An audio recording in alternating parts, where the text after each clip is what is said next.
Oracle, the titular Eye of the Allfather.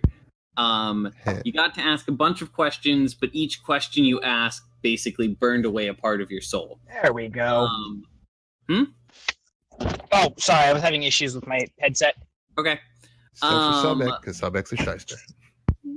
Yeah, we now have an airship. We need more. I don't know if that was said yet. You do now have an airship. I will get to that. So, some questions that were asked. I know Sobek found out something along the lines of, like, his village never existed, or something like that. And I thought the presence was like that was blocking the answers from a lot of the other players' questions was also blocking. I know that, yes. So there is a presence that was blocking the Oracle from being able to see certain things, and those things included something like the location of maybe Sobek's parents, definitely the location of Wex's father, who Wex is trying to hunt down. Venetus asked about his parents, who he assumed were dead, but found out that they are alive. They are in the same place that Sobek's parents are, and the Oracle cannot reveal the location of that place because of whatever is blocking their senses. Yeah. And also, you found out lots of plot stuff along the lines of, like, so the reason the Giants have been going crazy is because of because the ordning has been broken. The reason the ordning was broken is because somebody blew the Horn of Winter, I think is what we're calling it, which was Wex, who was the person who blew that. My bad. Wex! Yes. And the way to fix it would be to have somebody blow that horn again, but, of course, the location of the horn is blocked, and so in order to do any of these things, you have to find out what is blocking the Oracle's senses, and all it knows is that whatever is blocking its senses is coming from the city of Maelstrom, which is the Jotun capital, the storm giant capital, and in order to get there, you need a magical conch shell, which are kept by the giant lords. But in order to get the conch shell from the giant lords, you need to get to their stronghold. But the Oracle won't tell you the location of the stronghold unless you show that you have, basically give like admin credentials. And the admin credentials that it's looking for is a Jotun artifact, which you can find in barbarian like burial mounds. So that's what we're working on currently, and that is the shape of the entire rest of the campaign. It's a huge info dump, but we'll work our way through it.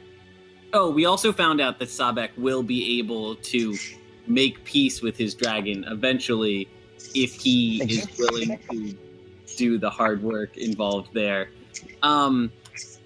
We did all that, and then while you guys were leaving, you were approached by this airship that you had seen once before, and the people on the airship revealed that they were actually agents who worked under a, like, this one dragon that has been keeping an eye on, like, events around the world, and this dragon has a vested interest in basically fucking up giants, and this dragon thinks that you guys are about to go fuck up some giants, so he is basically, like, selling arms to the enemy of his enemy.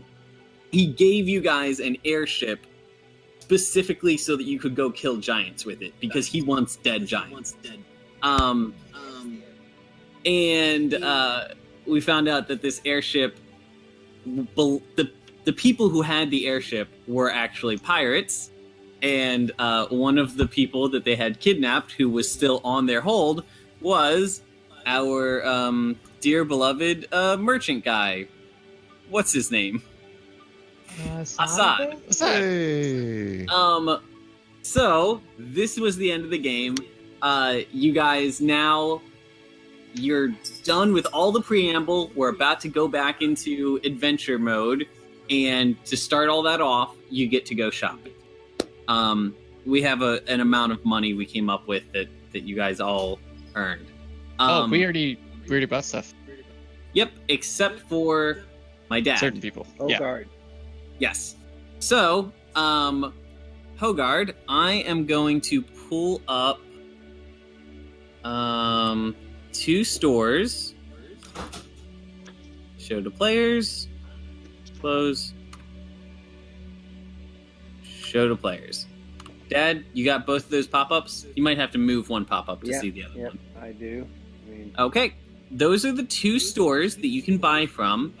And I think we said that each person in the party got 5,500 gold pieces to spend from all of the stuff that you guys had collected and sold.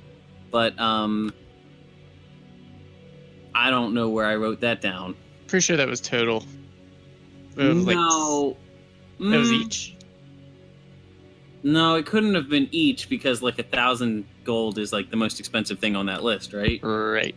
I thought it was about 750 gold or something around there because I actually didn't buy anything at all, and I currently have 850 gold. All right, it's definitely going to say on here somewhere. Scrolling.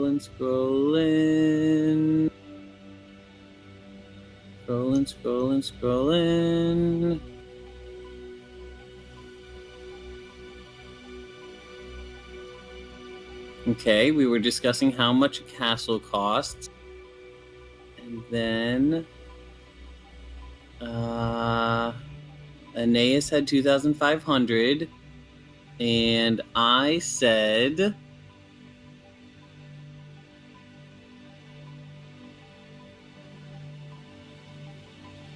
come on, I must have said how much I was giving you. This is very important information.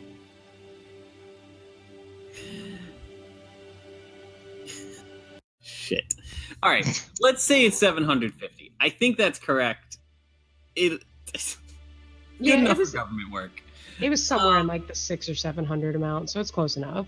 750 sounds right. So, Dad, you have 750 in addition to however much Hogard had on him, which is 692. So that should be close to 1,500. You can buy whatever you want from that list. You also, I think Hogard has a lot of just nice stuff on him that he could sell. So you have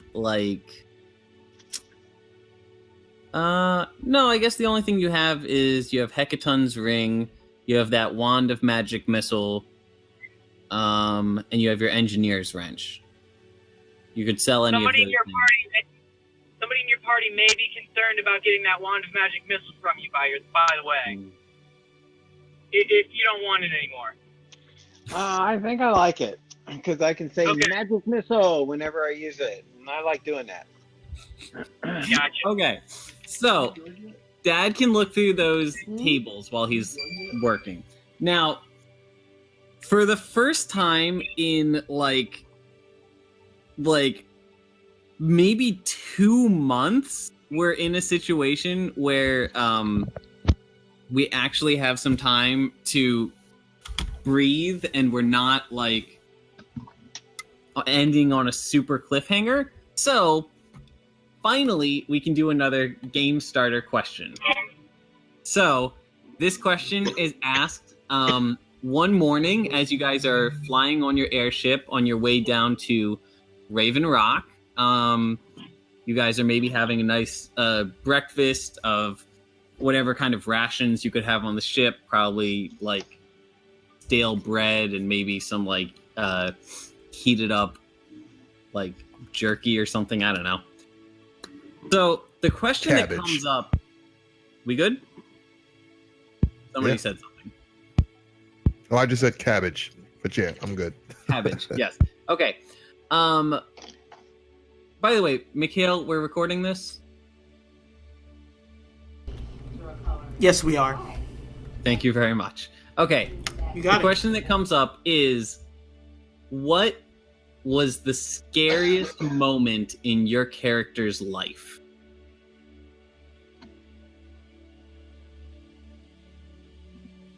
Any takers? You said scariest, right? Yes, the scariest moment in your character's life. Okay. For Venetus, it would be waking up in the orphanage burning down. Oh, yes, that was before you were taken in by the monks, correct? Correct. Right. That's a good one. Other people? What was the question again? Scariest moment? Yeah, what was the scariest moment in your character's life? For Sabek, it was realizing on the alchemist slab that he had no control over what was occurring to him. So it wasn't so much the waking up, it was just the complete loss of control. That's good. I like that. Wex, Lunara? Yeah, I was gonna say for Wex, I think it was the fear of not knowing what would happen after blowing the horn, and then waking up here, kind of not really understanding this place or this continent. Right. Yeah, Because because I thought I died. If I remember correctly from your backstory, you were pretty desperate when you blew that horn. You had been like floating on the ocean for like weeks, and you were out of food and resources, and like half of your crew was dead or something like that. Yeah, and the whole point of doing it was just like, well, this is my last ditch effort. I don't know what will happen. I'm going to die either way. So for me, it's when faced with life or death, I'm just like, all right, cool. I guess I'm going to die. That's sweet. That's a good answer. Lunara, did you have one?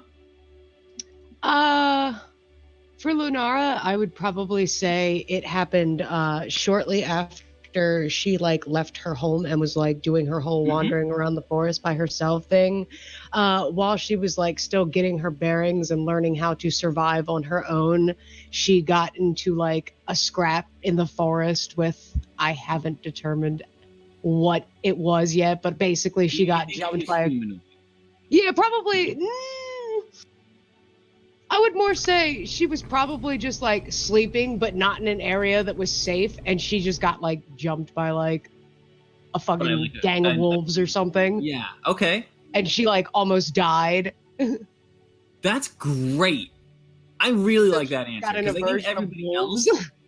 everybody else has had answers that are relevant to like their characters' backstories, but I really wanted at least one answer that was just like, yeah, I'm an adventurer, and I wasn't always a great adventurer, and like that was a hard transition. So I like that a lot.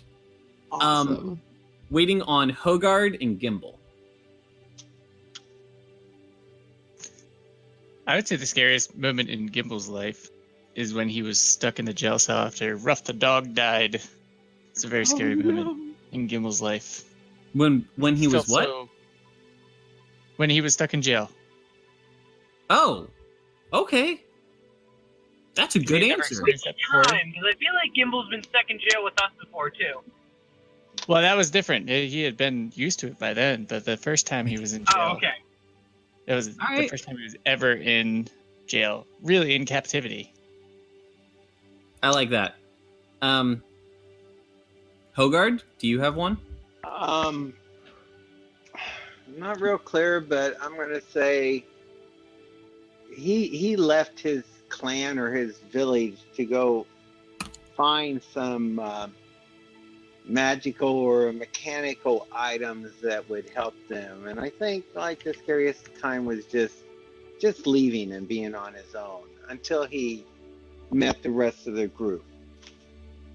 I like that. I like that it was like that was a huge undertaking for him. It's really hard to, stake it out on your own and not know what's going to happen to you, not have any kind of financial security. So, yeah, I like that. These were all good answers. And with that conversation, you guys have started off the day, and as you guys finish up your breakfast and you're cleaning up, somebody is doing lookout, and by the way, I think that we're going to say that Harshnag and Zephyros in their castle are kind of trailing behind your airship, but they know that you guys are much better equipped to do negotiations with people than they are. So I think they want you guys to just take the lead on this, unless you specifically want to call for their help. Also, their castle is significantly slower than your airship, so they are going to be lagging a bit behind.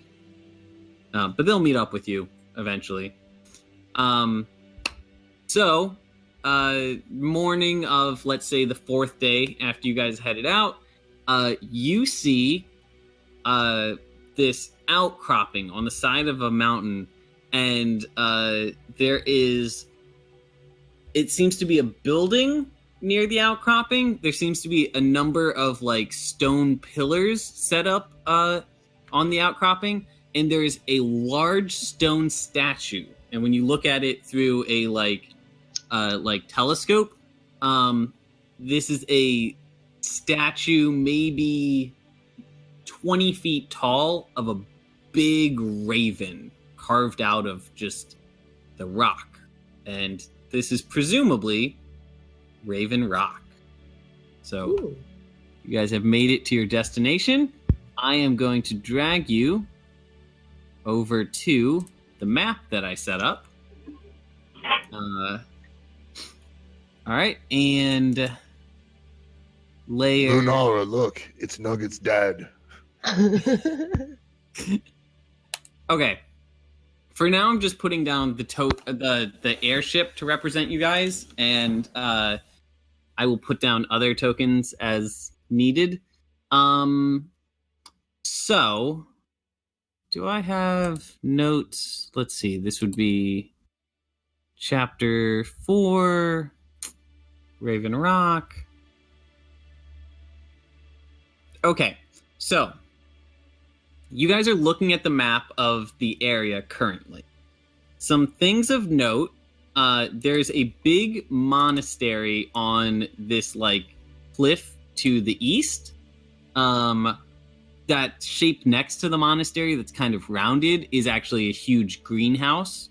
And then you see Raven Rock is the big shape inside of a bunch of Stonehenge kind of stone pillars and stuff.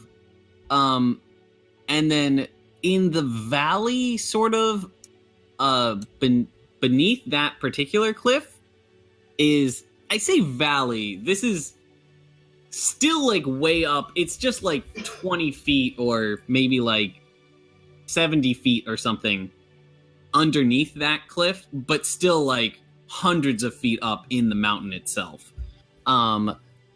There's this arrangement that is all of these pink shapes are rock formations that look kind of intentional, like somebody has stacked large rocks on top of each other.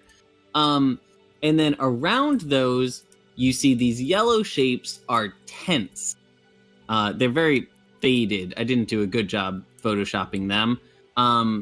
So there are just a huge amount of tents around these rock outcroppings, and you see a lot of people milling about. Dozens, maybe hundreds of people walking around in this plain on the rocks. So those are kind of the three sections we're talking about. You also could, if you wanted, the question is, where do you want to land? So you could do the monastery, you could do the like Raven Rock area, you could do the valley plain, or you could do like up on like the peak of the mountain if you prefer.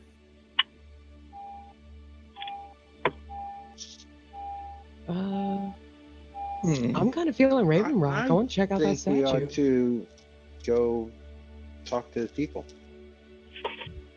Do the people look like they're Wherever you choose to attire? land, wherever you choose to land, you guys can always go to any of those places. This is kind of the question of where do you want to put down your ship? Why don't we put down the ship at the highest point so we can look down on everyone and just get closer and observe without actually interacting yet? Like up there? Yeah. Okay, everybody agrees with that? Yeah. Okay. So you guys fly up, you find your way to the highest point. I think that part of the parking for this airship involves using anchors, but it uses anchors as kind of like triangulation points to help you like lower down correctly. So you like drop one anchor at one point and then like one anchor somewhere else and then like one anchor somewhere else, and then you kind of like cinch into those anchors as you like lower down to the ground. Huh. I like that idea. Okay. Interesting. So you're up on the mountain. For now, I'm going to represent your party with this chocobo. Right click to front. We can add in individual characters later if you want. I just don't want to, like, this is a very zoomed out map, so having your whole party on there would be a bit cluttered. They'd all be like hundreds of feet apart from each other. So there's your party. You guys are going to, where did you want to make your way down to? How did you want to start? I think I'm Lunara was honest. saying she wanted to go towards the statue. I So think the monastery's kind of on our way. Maybe we could just kind of go by and see what it looks like. Okay. Also, Brent, I decided to pick that hands-free shield, and so I deducted the gold pieces Okay. from what I had. You and Gimble are going to be shield buddies, because I'm pretty sure Oh, Gimble okay. bought that too. Yeah. I saw a note about Gimble in there too.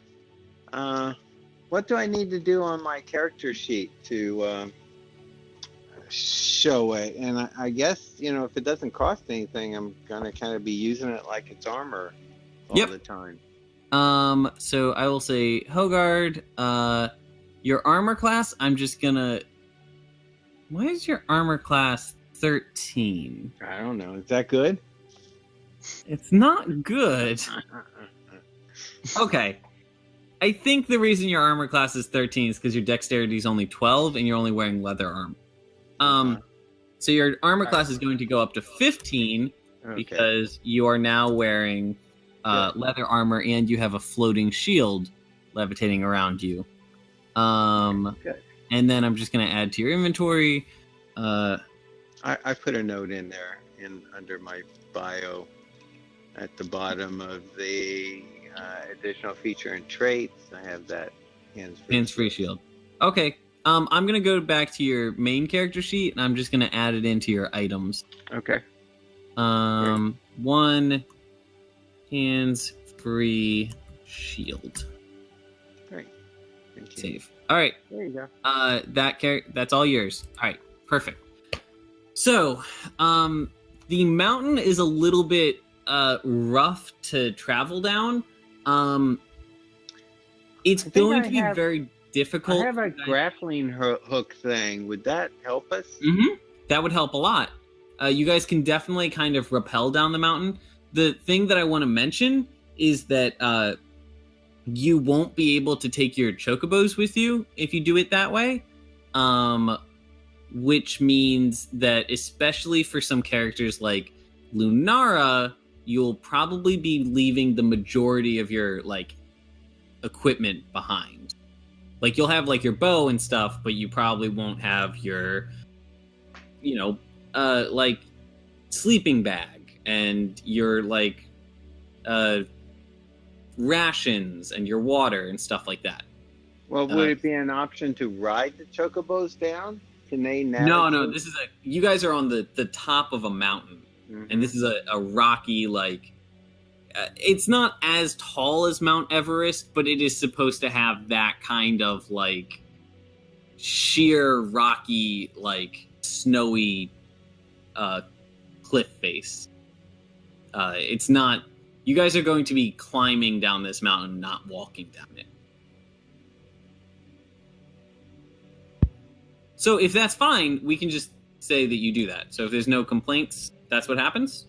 Sabek is a barbarian who's actually from an area that's kind of mountainous and cold and snowy, so he feels right at home. He actually has laid back while the party was thinking about which way to to go down the mountain, and started making what he calls snow fairies, and just starts chuckling to himself.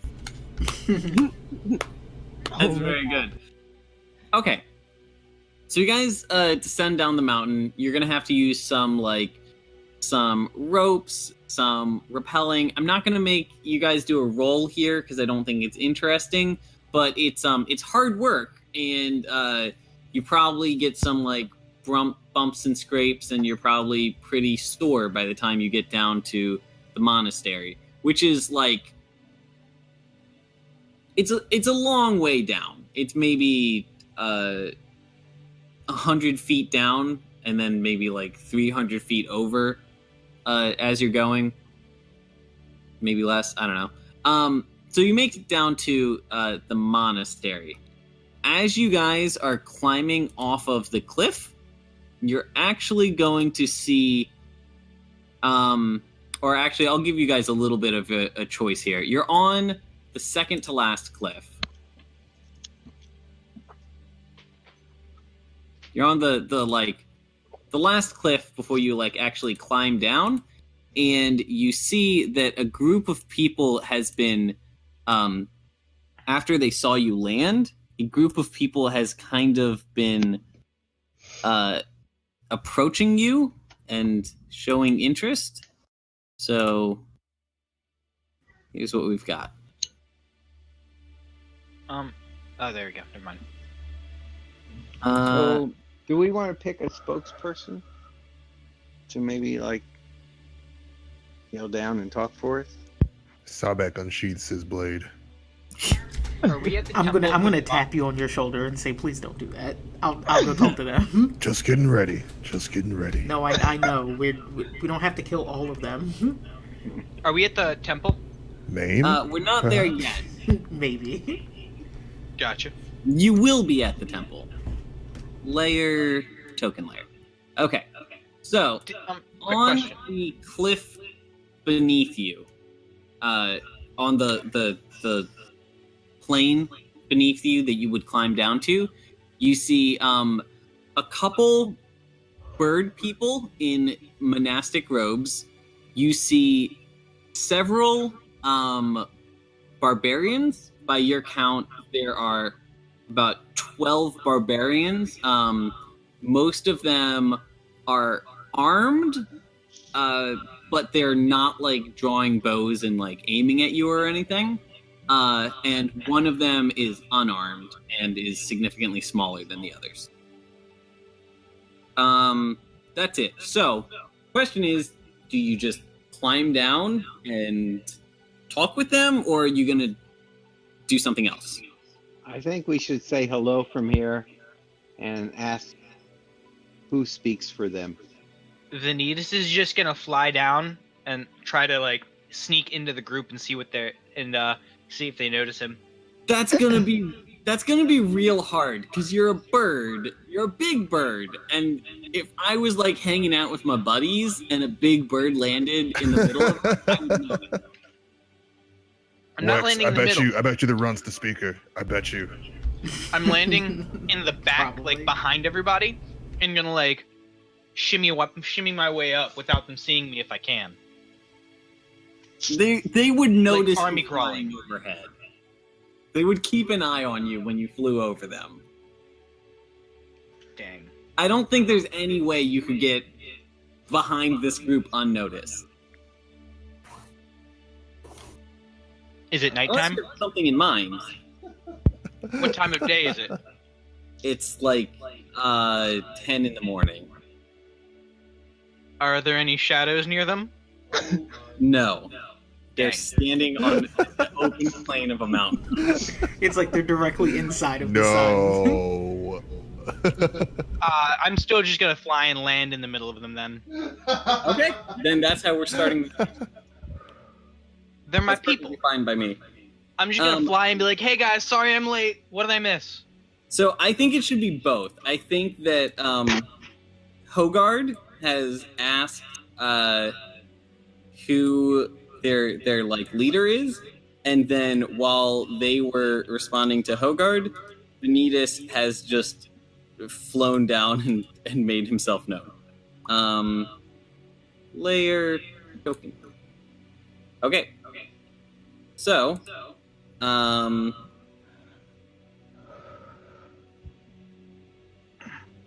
so when you land, a few of the barbarians are going to like heft their weapons and have them at the ready, but they're just doing the like Imperial Guard, like standing there looking menacing, not actually attacking you or anything. And one of the bird people is going to step back, and the smallest barbarian and one of the bird people is going to walk up to you. The bird person who walks up to you is a Tengu, meaning he is a raven person.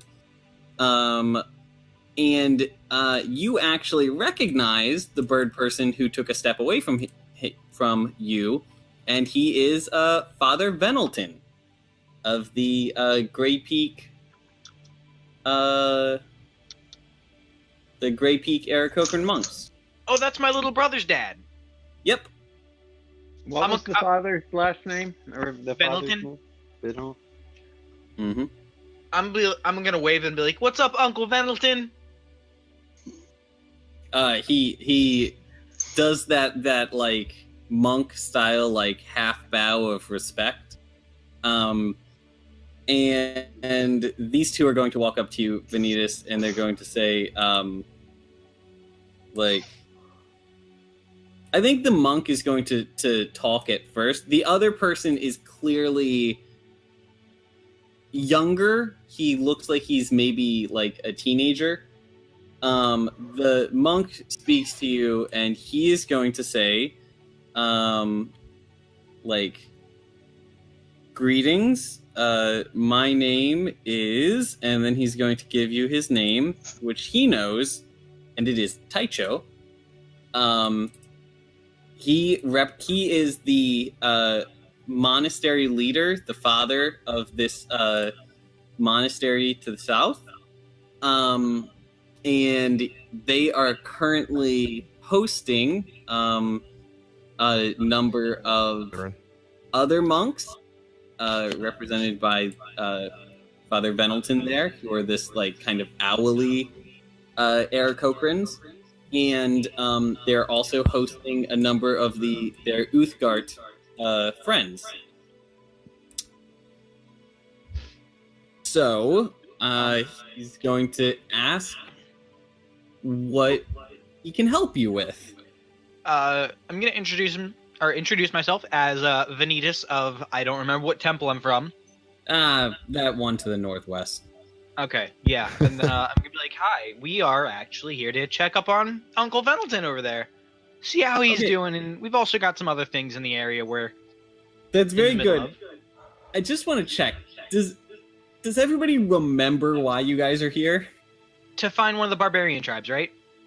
To find... Their burial grounds. We have to desecrate their burial grounds. To find Yeah, we're not here to do anything nice. Yeah.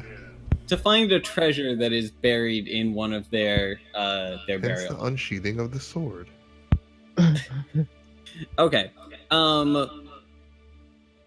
Okay, then Taicho is going to say, "Oh, very well." He waves Father Venelton over, and Father Venelton will come up to you and do regular, just small talk, greeting stuff. Biggest thing I need to take away from this is how's my little brother? I don't remember his name. Pip. I'm gonna call him Pip. He left them, like a week ago, and has been traveling with one escort. He has like one monk that is going with him and leading him down to Neverwinter, and is going to help him get set up at the university. And then the monk is going to come back, and he's going to be on his own from there. I'm gonna be like, good on him, and I'm gonna go to reach for a high five and see if he gives me a high five back.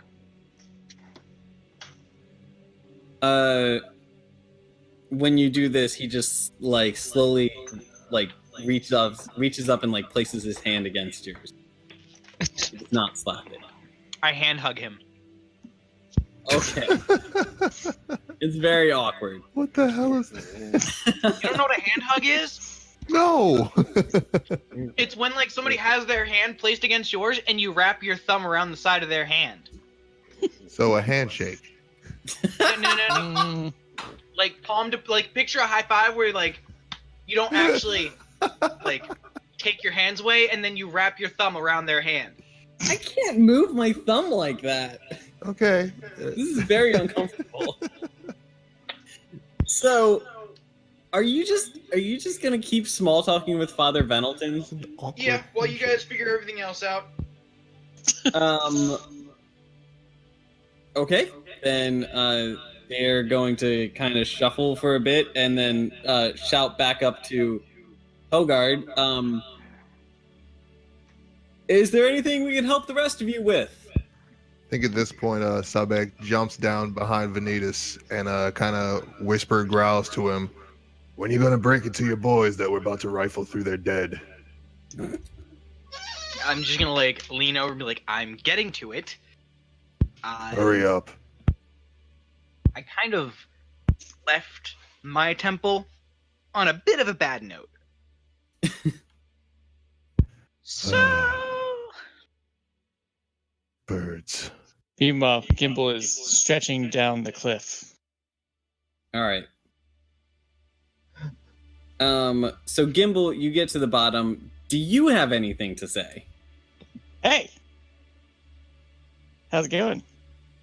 I'm just here for the ride.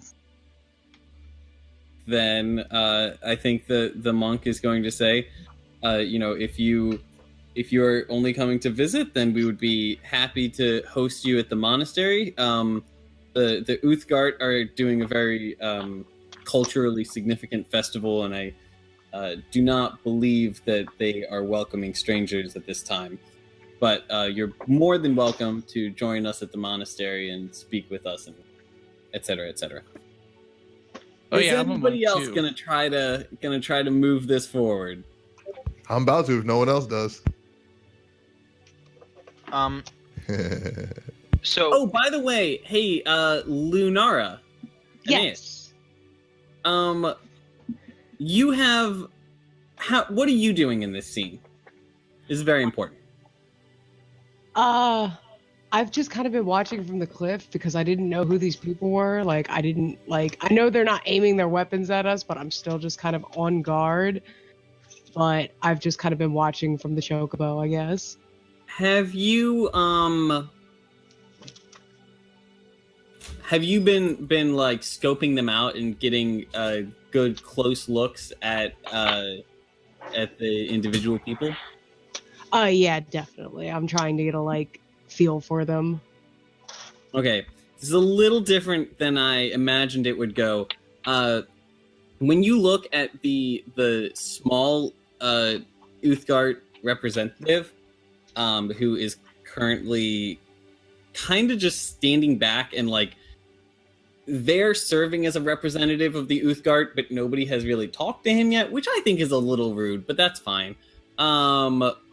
You are looking at him, and in a moment of shock, you realize that you recognize this person. Oh no, who and is he looks it? very similar to you, because this is your brother. Oh no! Oh shit.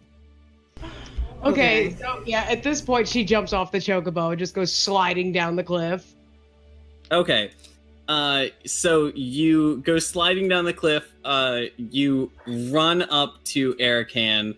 I know what his reaction to this is, but I think that you have the, initiative in this scene if you want to, do something in particular. I just want to, run up and hug him. Okay.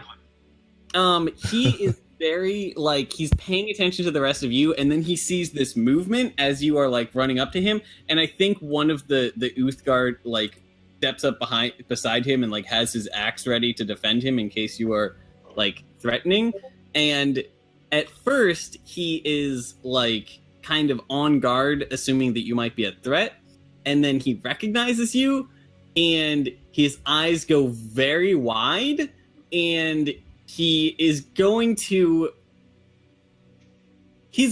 try very hard to disappear, despite being pretty much the center of attention right now.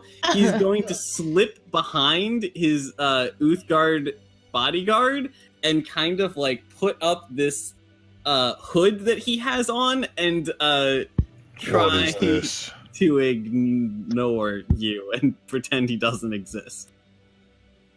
Oh, wow. Wow. Damn. That's incredibly rude. Mm-hmm. I'm just going to play it off and act like I wasn't going up to him this point because I don't... Hug the bodyguard.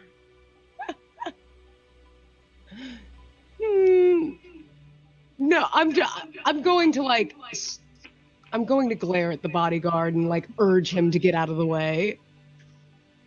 He at this point has every reason to believe that you threatening his representative and is going to just puff out his chest and very much not get out of the way.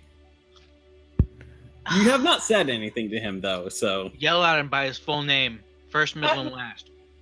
Yeah, let's do that. Let's just go for it. Sawbeck steps forward as well and grips his sword more menacingly.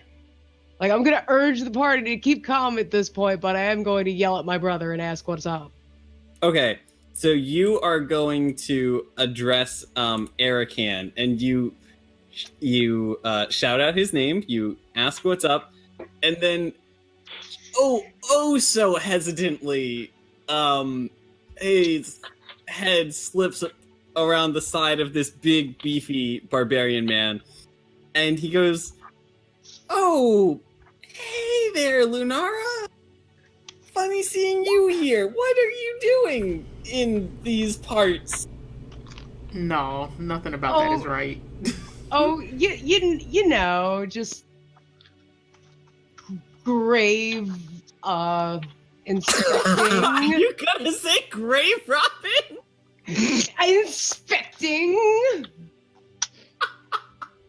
What the shit? And my eyebrow is twitching as I say it because I realize I probably shouldn't be saying it, but I'm off guard because I'm angry at him. He's equally awkward and kind of face palming. Oh. Okay. Wow.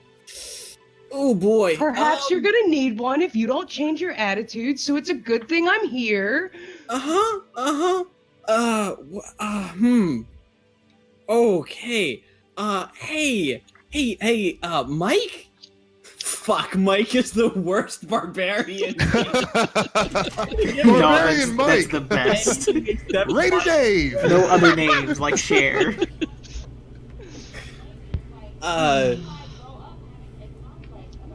I think it's Mika. He's going to tap this guy on the arm and say, "Hey, Mika, you are the new Uthgard representative right now. I'm not here, and he's going to start walking back a little bit. So Mika is going to say, "What is this you need with the graves?" I'm just gonna push past him and follow my brother. I think as long as he knows that you are not threatening this, he's gonna follow you. But I think that, yeah. Okay, so you follow your brother, and what do you say? You might have asked a question, and I forgot what it was. I just want to know what the hell is going on. As in, like why he's here and why he's acting like this. Why is like we weren't exactly. All right. So I think you get him cornered, and he's like, "Okay, yeah, this is fine. Hey, you haven't talked to Dad recently, have you?" Well, no, I haven't been home. Why? That's good. I also haven't been home. You might say that I left home. Without telling anybody in the middle of the night with a backpack full of stuff. Can Venetus hear this? I think not. I think they've kind of gotten themselves over into a off to the side. So he's going to explain to you that he doesn't know how much you were aware of this, but he's always been a little bit different, and when you left, he finally got up the courage that he didn't have to feel like an outsider anymore, and so he also decided to leave and go try to find people who would understand him, and so he found the Uthgard barbarians, who actually, their shamans are like him and embrace him, and celebrate him for the things that make him who he is, and so he is currently embracing the life that the family has always, tried to shy him away from, and he has been taken in by the Uthgard. He's actually right now the apprentice of the great Marabout. He is one of the in a weird indirect way, one of the higher ranking shamans among the Uthgard, just because he is blessed with the ability to see and commune with many spirits, whereas most shamans can only commune with one. But he is still very new to their culture, and is kind of like building up his reputation. And all of that is, he was just really not expecting to see his sister here. And he's still, when he sees you, he still kind of goes back to like the person he was the last time he saw you, and feels very, very self-conscious of you seeing him like this. Because this is a thing he has been punished for being. His, like, it has not been all right for him to express this part of himself his whole life. So he's very uncomfortable about that. But that conversation happens. Well, I want to let him know that I am okay with who he is, and I never had a problem with it, and that I'm also not our dad, and so, like, I don't want him to feel like I'm going to, like, put him in danger by either telling him he's here or, like, telling him he shouldn't be something that he feels like he shouldn't be. As long as this, like, weird magic that I don't know much about isn't hurting him, and I would like to inquire more about it. Okay, then I think that over the course of this conversation, definitely some tears happen, and definitely some hugs happen, and when you get to that point, he says, like, yes, I would love to tell you more. Would you care to join us for the great commune? I feel like you're saying it is the like. Is it just me or is anybody else? The tribes. Okay, maybe it's just me. He can kind of introduce you to his mentor and show you a little bit about like the people that he's been living among for all these years. For like, how long do you think Lunara has been away from her family? I'd say probably like less than 5. Like, it hasn't been long, but it's been long enough that like some time has passed and like it's not still fresh. I think he left probably a year after you did. So that this would be like maybe a year or 2 before he found a tribe, and then like a year or 2 of him getting established.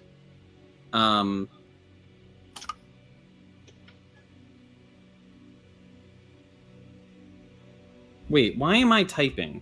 That's not necessary. Oh no. Oh, yeah.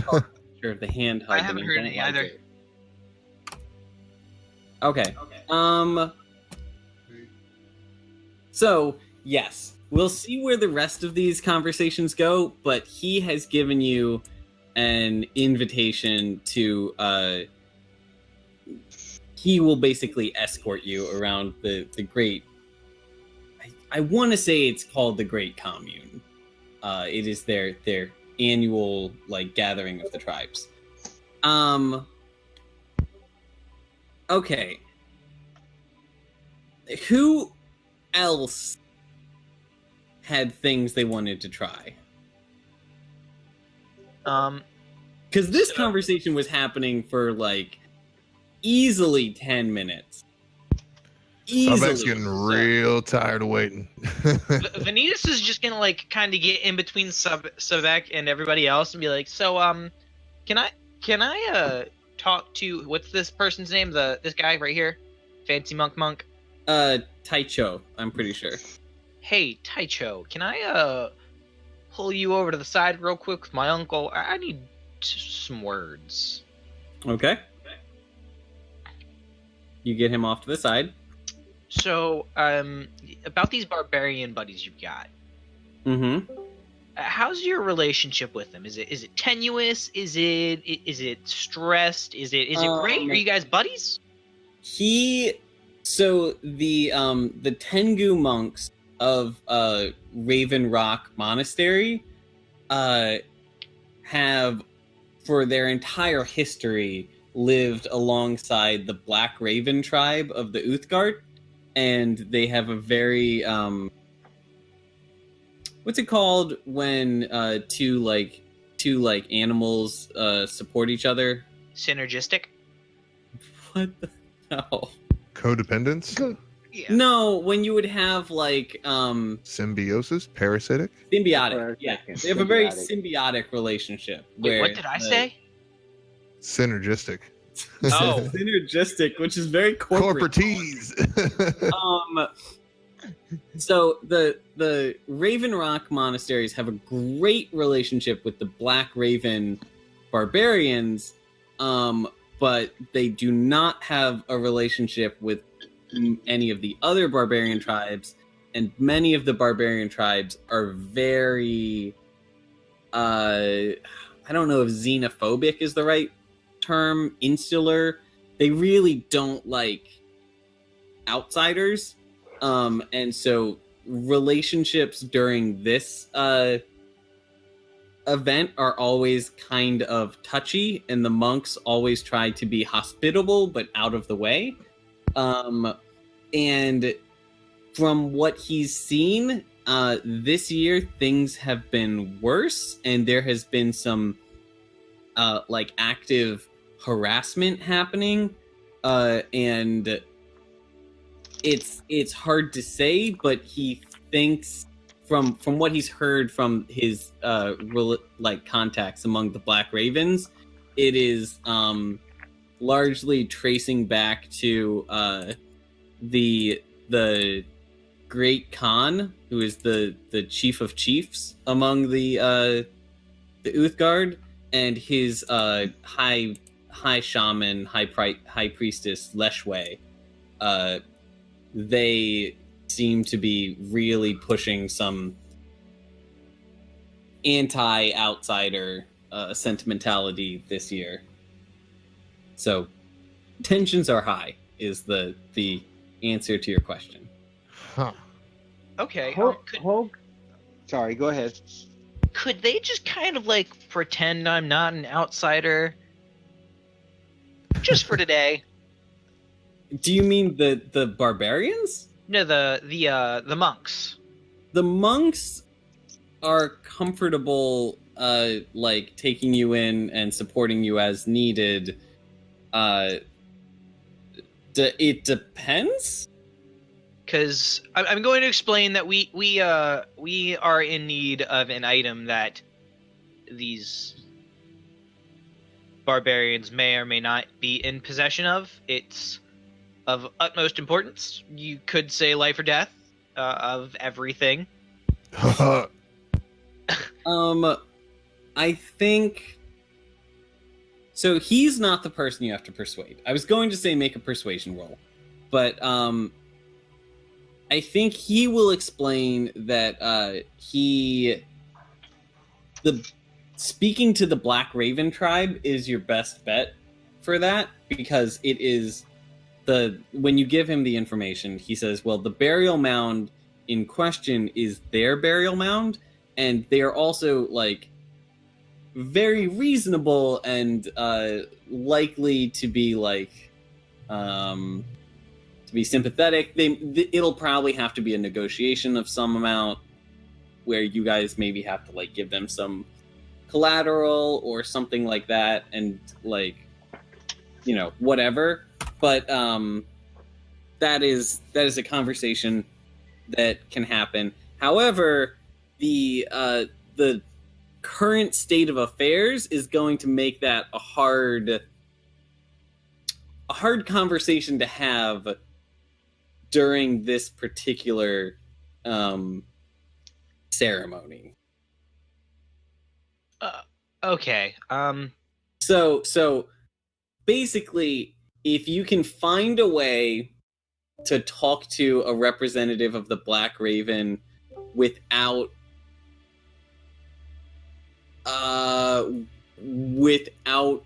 getting into conflict with the other tribe members, then you're probably good.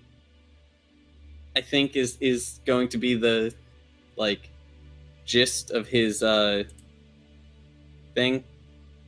Hogard's trying for a diplomatic solution. He's looking to have a conversation with some of the creatures. So does he sense this, that he should be talking to one of the Raven Rock people?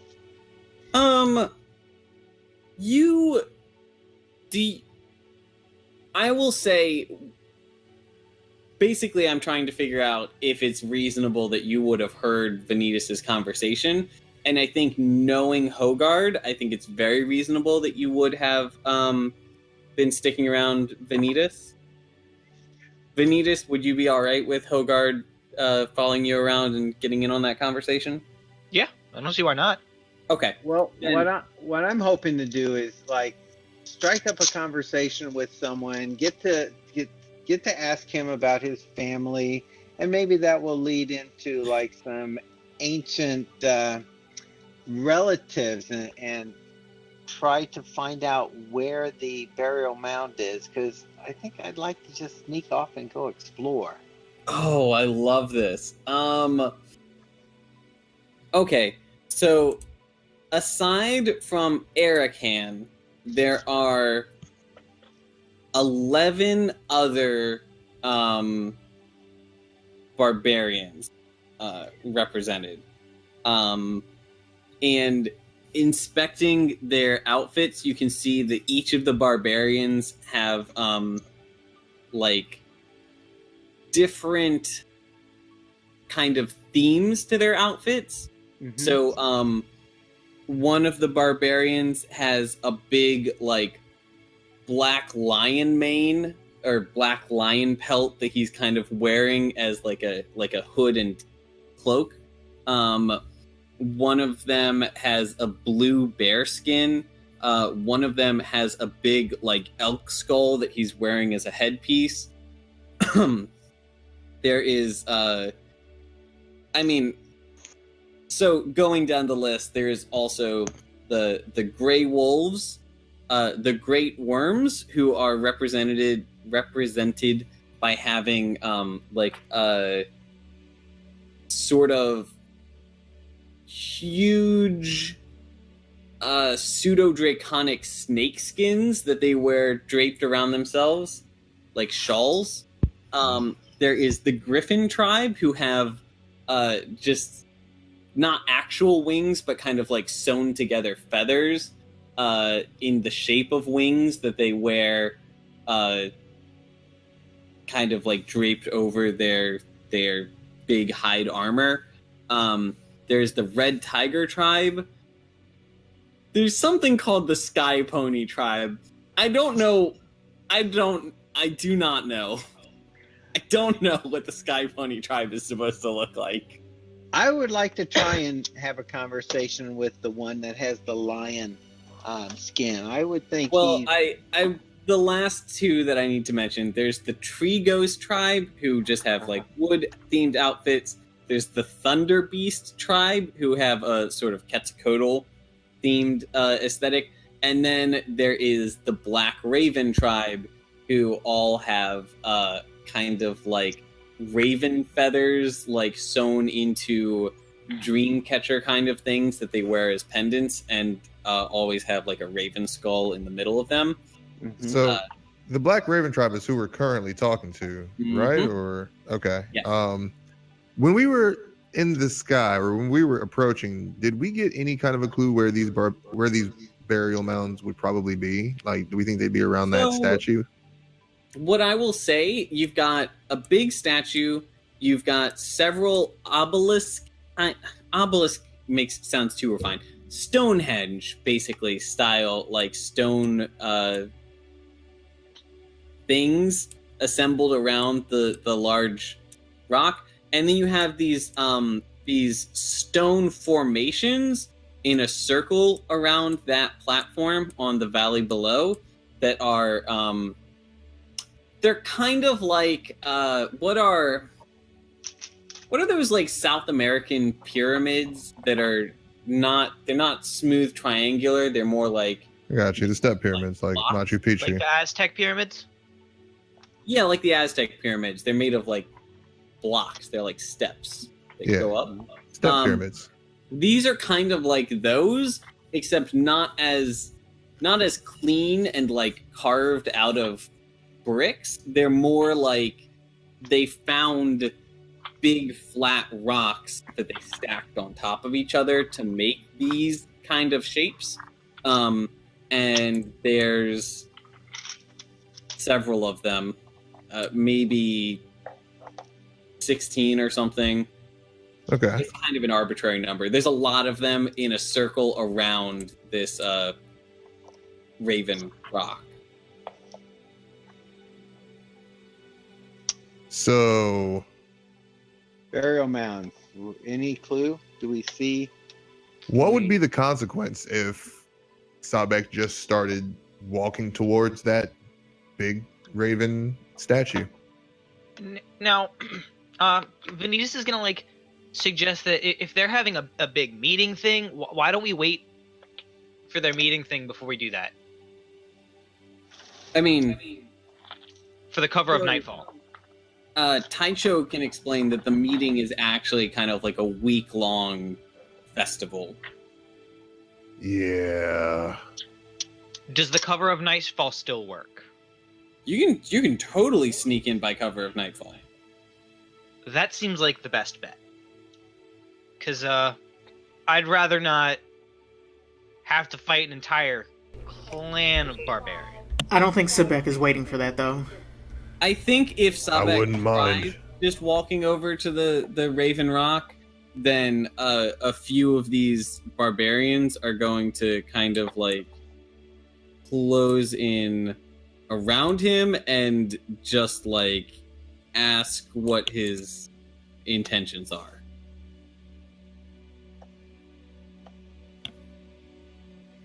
Are they asking They're me not that? threatening you. They just don't want.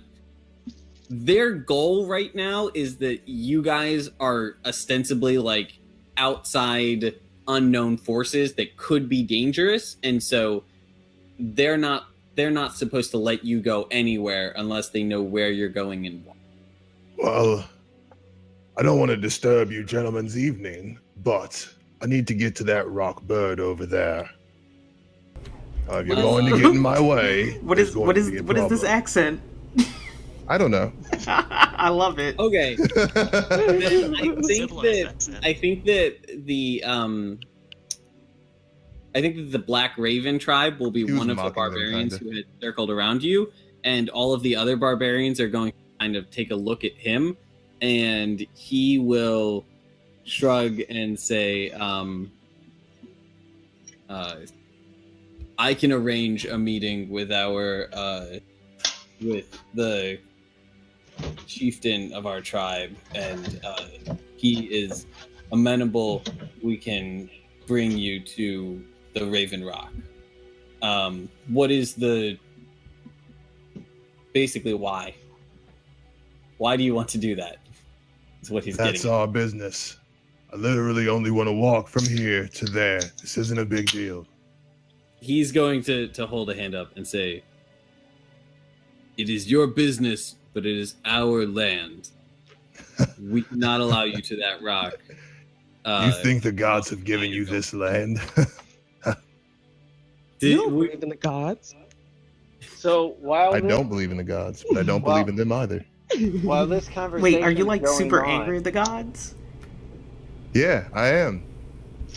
The gods don't give land to mortals, so it's neither theirs nor the gods. It's just fuck it.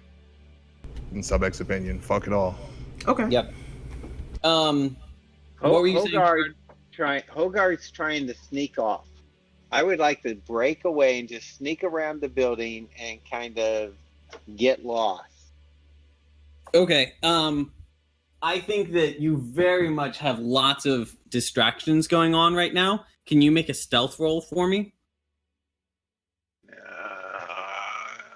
Trying. Stealth. Stealth. Ooh. Can I aid his stealth roll? Like, could I make a Yes, are you distraction going for to do him? anything to give him advantage? Yeah, I want to make a distraction for him. What is the distraction in addition to all the other distractions that are currently happening? I'm between a Punch rock and me a in the hard face. place, but Just punch me in the face. I see Venetus give me the wink and the nod, and I know that that's our code for I need to punch him in the face. So I'm gonna go punch him in the face. Do I have to roll for that? Oh my, no. I need to know the conversation that happened someday where Benita said, if I ever wink at you and nod, it means come punch me in the face. I want to say we were in the airship about a week ago, and he just came. We haven't had the airship for a week. How long have we been in the airship? It, like, 4 days. Like Right. 4 days? I said So- 4 days at one point. Let's go with that. Darn. Okay, so then let's say 2 days ago he came to me. I was in the engine room. Wex and Venetus were like, we need to have a code for if we ever decide to try to steal something, because Wex is going to help me steal stuff, remember? He's gonna Yeah, help we, me learn we how to talked steal about And being we're better like, thieves. what if we ever need to make a big distraction in a hurry? I'm like, Wex, I got an idea. I don't want to punch you because I'm a monk, and I don't want to accidentally stunning fist you. So if you ever look over at me and you see me wink, click my beak twice, and nod, that means come punch me in the face right now. This is so fucking good. Okay. So Venetus looks. So, okay. First, Hogard indicates, hey, I want to go, like, I think he maybe whispers this to Wex, like, hey, I want to go sneak off. Can you help me out? Wex looks at Venetus, and I think that it's just like one of those.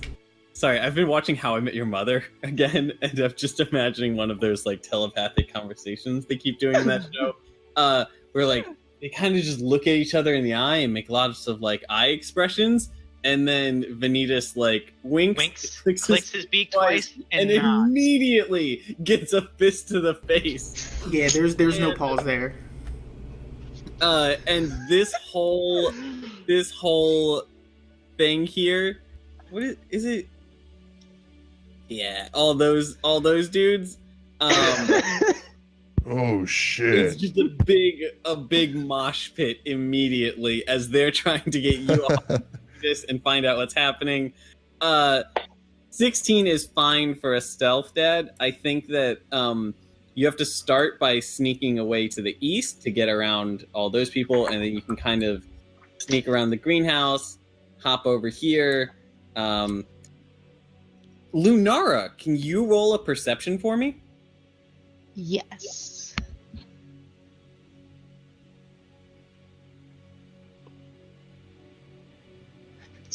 Sorry, my character sheet is super slow today.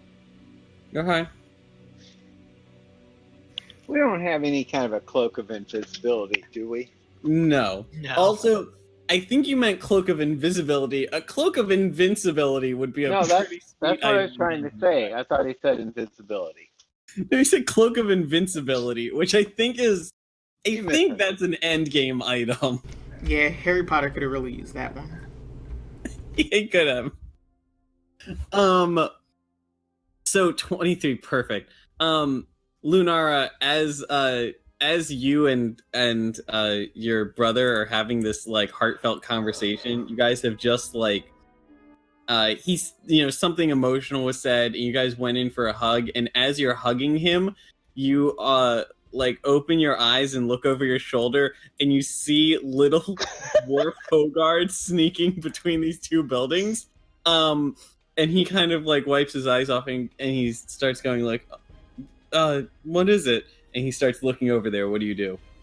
I'm gonna like pull him back into me like real tight and be like, oh no, it's just that I miss you so much. And also it would be great to just, I love it. Okay. Hogard, you're over by this cliff. From here, you will be able to do like whatever. Now I do have some oil pots, so I may use one of those to make a distraction. What do I see over the cliff? Sure. And I'm trying to stay in the shadows. I'm trying to hide while I do this. Yeah. Then I've got my hook shot, so maybe that'll help me just repel quickly down the cliff once the coast is clear. Go there, and let's drop one up there, and one there, and then let's grab all of these boys.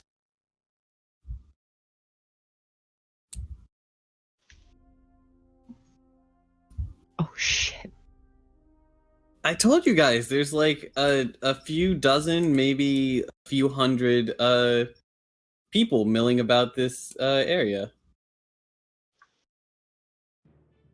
Okay, so I'm looking for a place where I can try and sneak down unobserved. Okay. So if you wanted to go full like Assassin's Creed on this and do lots of climbing, you could climb down this cliff and they wouldn't be able to see you. And then you could do, a maneuver where you like climb down the cliff and then go horizontally to like the other side of the cliff and climb up somewhere where like they're not looking. Can I make out anything that looks like it might be a burial mound? I'm thinking maybe it's up where the bird god all of these pink shapes here are like pyramid style like rock formations that have very intentionally, they're massive flat rocks that have been intentionally stacked to make a like pyramid shape. So I think it's a reasonable assumption that those are the burial mounds. I'm gonna try and sneak over to one and see if I can find some kind of insight. Okay, that will be the thing that we do next, because that's significant. We have to address some other scenes. Lunara is good to go anytime.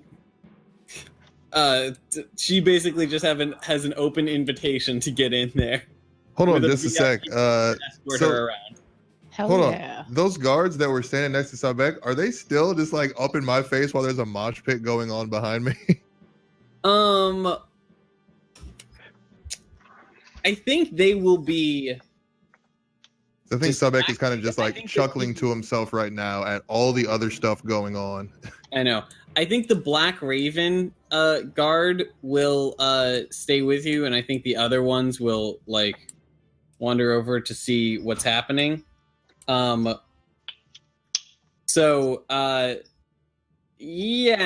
the Black Raven guard is a barbarian. He is every bit as strong-headed and ready to fight as you are. If you if you're not willing to like give him a straight answer of what you want to do, he's going to assume that you want to do something bad, and therefore he cannot allow you. So now that the other one has gone, I think Sabek would be, and he sees all the other stuff going on. Sabek again just grins to himself and says, "Well, the way it is we've come to see the bones of your dead. There may be something that's in them that we need for a quest that we're on. It's way too much to explain, but if you get in my way, well, I really don't want to disrupt events, but things are going to get disrupted." The guy kind of is like doing the like action movie like tough guy stare at you for a bit, and then he nods and he says like, "This way." And nice. He's offering to take you off to meet with his chieftain. He just wanted a straight answer. Does Venetus see this while he's getting his face beat in? What was your thing? Does Venetus see this while he's getting his face beat in? No, you're getting your face beat in, and also this is happening like a couple dozen feet away. Okay. Okay. Well, the whole thing was Sabek wasn't going to say anything to these guys while he's surrounded by them, and they think that they have the upper hand because there's more of them. But now there's only one of them. Okay, then. You know what? I need one more special. Let's see. This sprites, people, berserkers. Well. Oh, I'm not using this one right now. I can use that one. I think I already uploaded it. All right, that's perfect.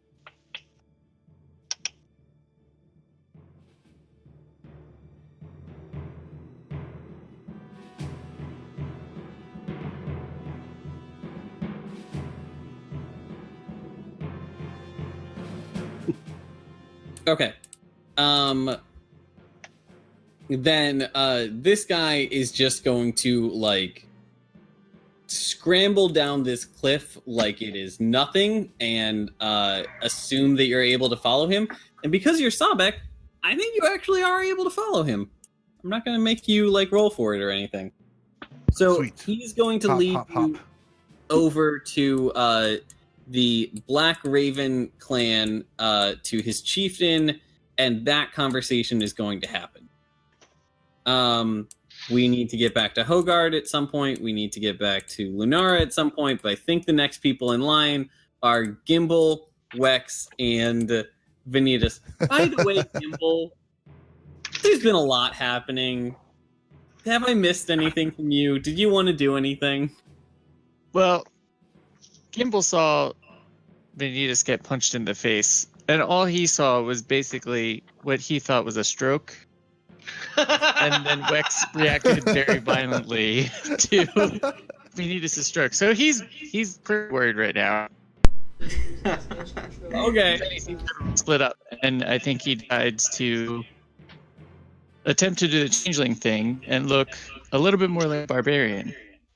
Okay. Just a very small This barbarian. is an actual use of your changeling Yes. abilities that are. This isn't a natural use of your changeling abilities. Interestingly, I think that biologically you are more built to do things like this, like make yourself look like somebody else, than you are to like grow extra arms and stuff like that. But in terms of your character's personal history, you probably have more experience doing the latter. Right. But yes, you very much can make yourself look like a barbarian. Here, we'll go ahead and do this to make you fit in with all the other big kids. In this case, literally big kids. They're very large. And as I pass the people, I'm making small talk. Hey, nice axe. Hey, where'd you get that axe? Okay. Fit in. Okay. These animal that's a bones, great am I mace. right? How That about reminds those me of that hog time when I feathers? found that mace. Okay, this is great. Okay, here's what happens. I think. Swirl patterns, anyone? Alright, so I need to know. Hey, who wants to throw a midget off a cliff? Jesus. So, Venetus and Wex. I just need to know how. Now that you've created a scene, everybody has had their chance to go do the stuff they need. I need to know how you resolve this scene where now everybody thinks that Wex has assaulted Venetus for some reason, and everyone is trying to pull them apart, and everyone is honestly kind of like ready to fight Wex now, because Wex is clearly some kind of like unstable, aggressive person. Gimble thinks Venetus deserved it I'm gonna. All right, for I'm gonna whatever Wex. reason. Thanks for my training partner. Listen, guys, don't worry. We had this thing. I asked Oh him. my god, hold on. Are you gonna do that like it's a thing that I associate with like Renfest a lot, with like, thank you everybody, like it's been a blast, like and many thanks to my training partner Wex here, like, and then like you do a couple bows. No. I'm like, guys, don't worry. This is okay. We have an agreement. Anytime he sees me drop my guard, I told him to beat me up. Because I shouldn't be dropping my guard.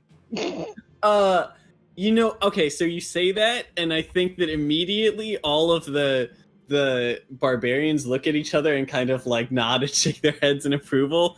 And then I think that Father Venelton walks up to you and he gives you a very serious look and puts one talon on your shoulder, and he goes, "That is a very wise training regimen, and I will recommend it to all of my pupils." That's a terrible idea. I regret it. You've just changed the future.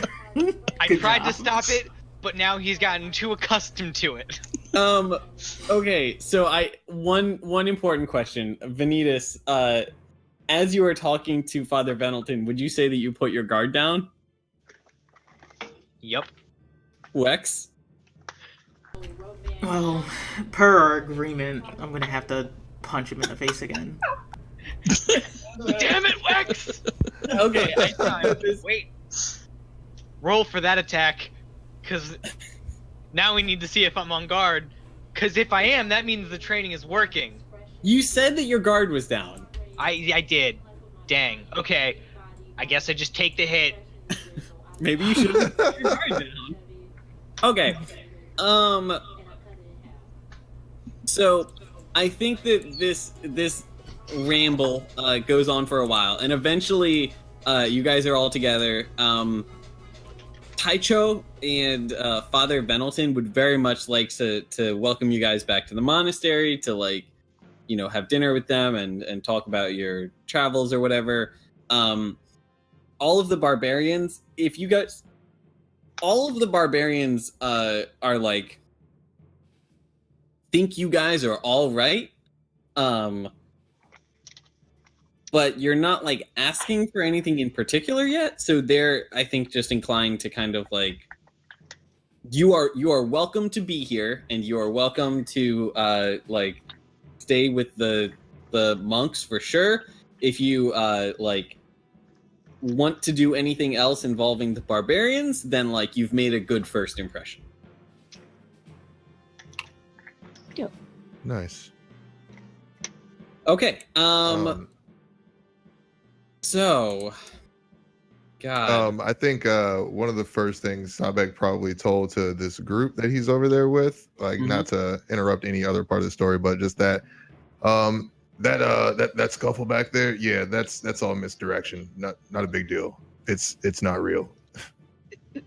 I think that they appreciate your candor, and they are going to. So I think they are like warriors to a degree, and they appreciate the art of like misdirection, and the fact that you have been like upfront and honest with them. Like they know that they understand your intentions, and they are understanding of you needing to like do whatever you need in order to like get a negotiation. I'm missing a word. Whatever. Cool. I think we will do that in a second. I think you will be the next one. I just want to do Hogard real fast.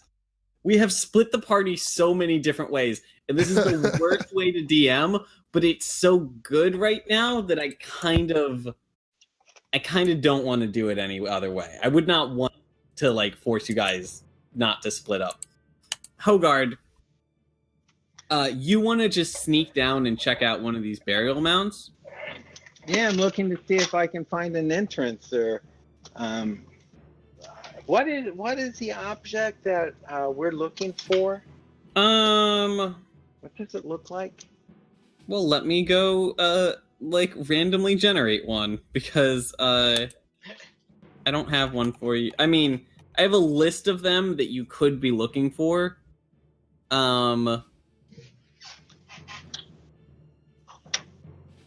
Okay. You are looking for a magma ring. And so it is a ring that perpetually glows with inner magma. And it is sized for a giant, and it should be located in one of these burial mounds. So there is a lot of commotion, but I'm gonna go ahead and say that the commotion is located in the places that I've put these people. So there are pockets of like open space between all of these groups, and you can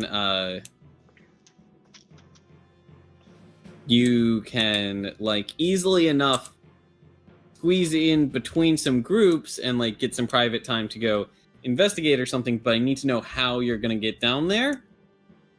And I also want to know which rock you're going to go investigate. Remember, the rocks are the pink things. That one you clicked, I'll try and get to that one. That's okay, what's your MO? So I'm going to use the hook shot thing when people aren't looking to quietly go down the cliff. I do have some oil flasks, so I'm thinking if there's a campfire, I might just like toss one in to cause a distraction. When people go to check that out, I'll slip around and try and get in this burial place. Okay.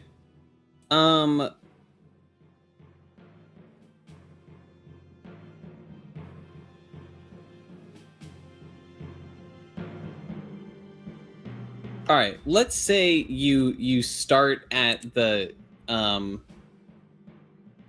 this point on the cliff, which is like equidistant between these two groups, and so it's gonna be a bit of a pinch, but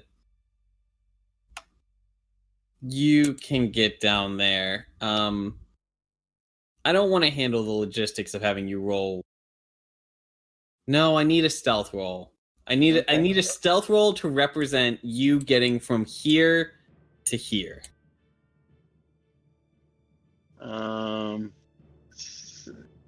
So I'm better at athletics and stuff. Okay, you need stealth.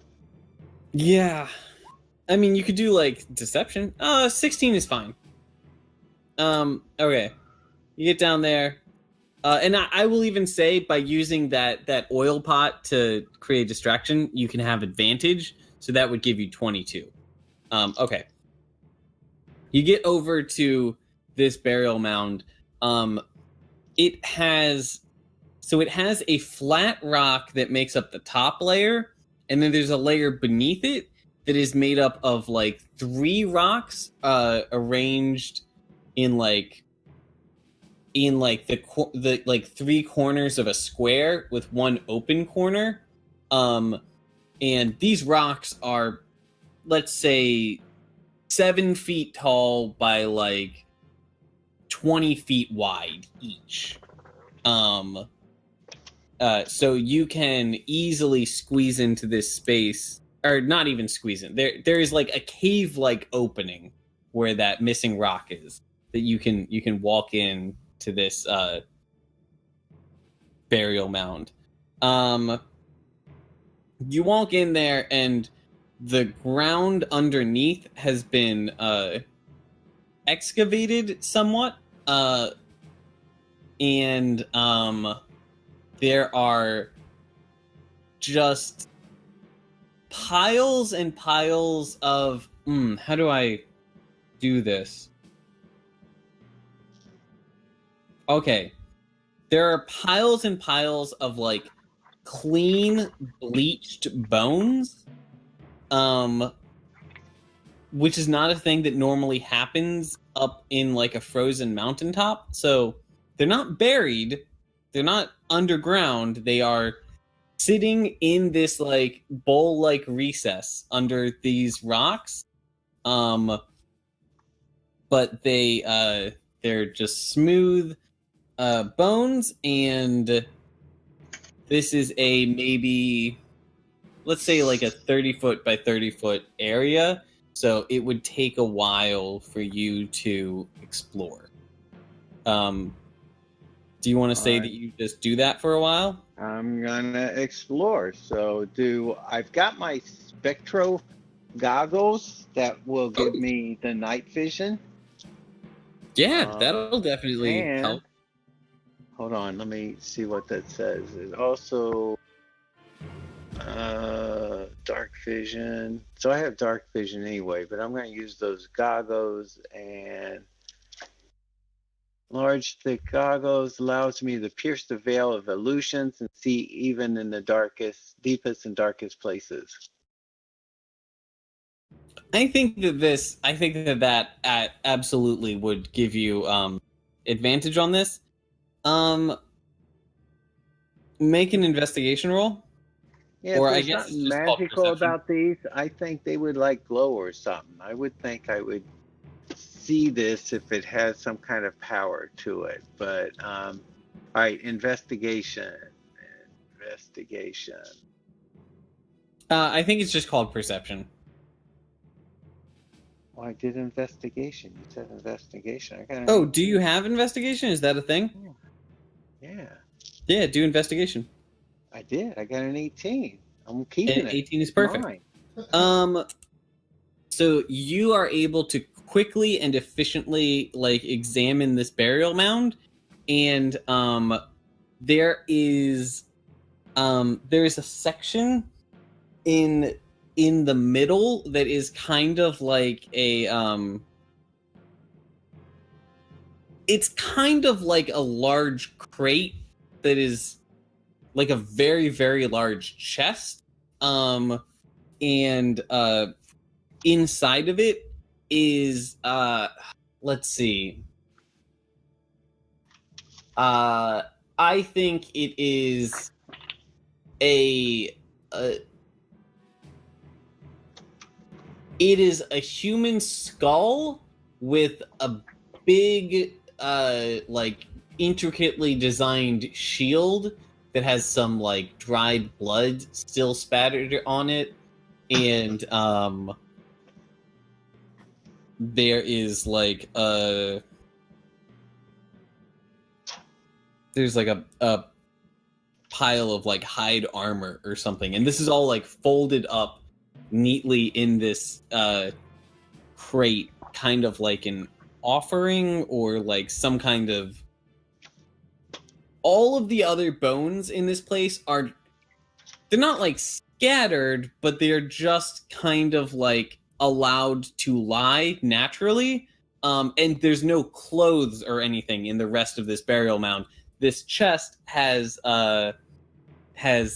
this like reliquary kind of thing set up inside of it. That's all you get. There is no did I say that it was the mithril spear tip that you guys are trying to find? I thought it was the ring. No, I said a magma ring. That's right. No magma ring. All right, so what was in that chest? You said some armor? Yeah, it's like it's just hide armor and a big intricate shield. Does my spectral goggles show anything? Does it seem to have any kind of aura? Or is it just normal leather armor? Your spectrometer goggles definitely when you make a saving throw against an illusion effect. Okay, that would give you. It is within reason that would give you allow you to see like magical things. The shield, I will say, has a faint aura to it.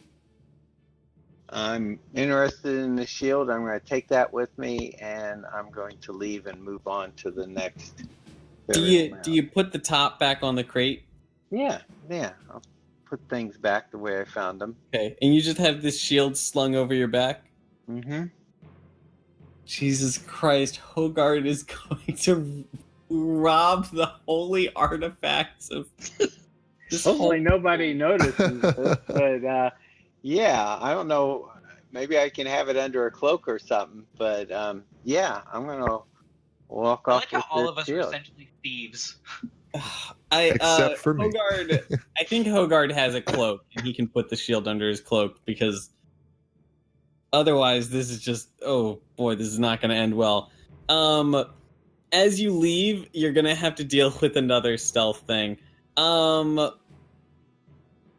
Lunara, so your brother Erican wanted to bring you down to meet his master and meet some of his people. How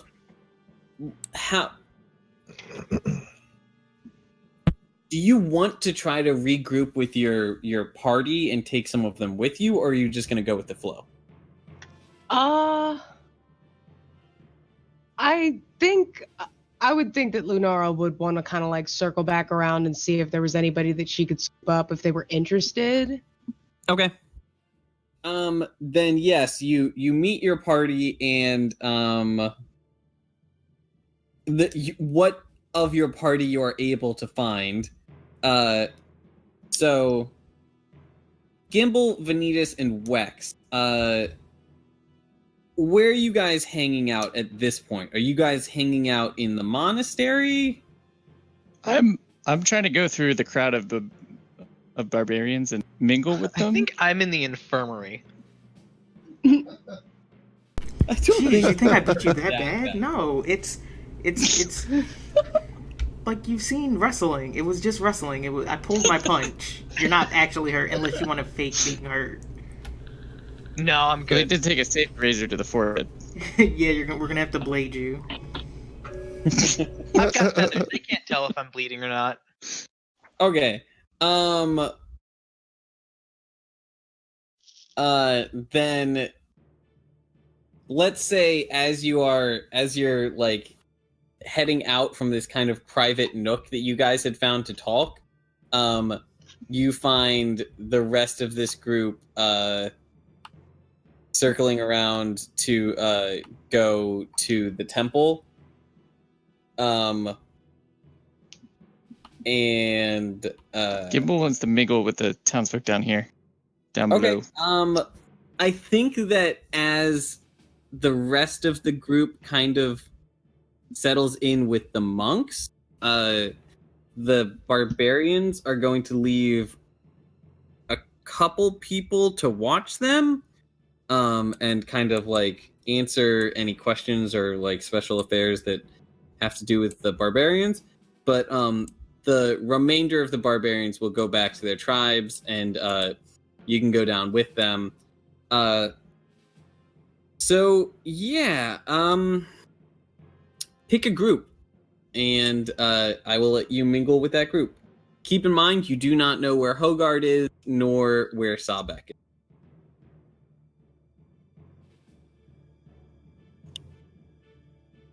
I think I'm going to go mingle with this group, like making my way up toward like here, because I'm also scavenging through the burial grounds. But I'm trying to be like cool and calm and collected about it. Okay. So I pretend I don't see Hogard at all. Well, ideally nobody sees Hogard. He's currently in a burial mound. We're gonna get back to what's happening with that, because oh boy. Oh boy. Lunara, so you meet up with your buddies W Man and V Man, and Rock Man and Rocket Man. Stop it. Wow. And Cut Man. So how's that go? I don't know. I would think we were just catching up.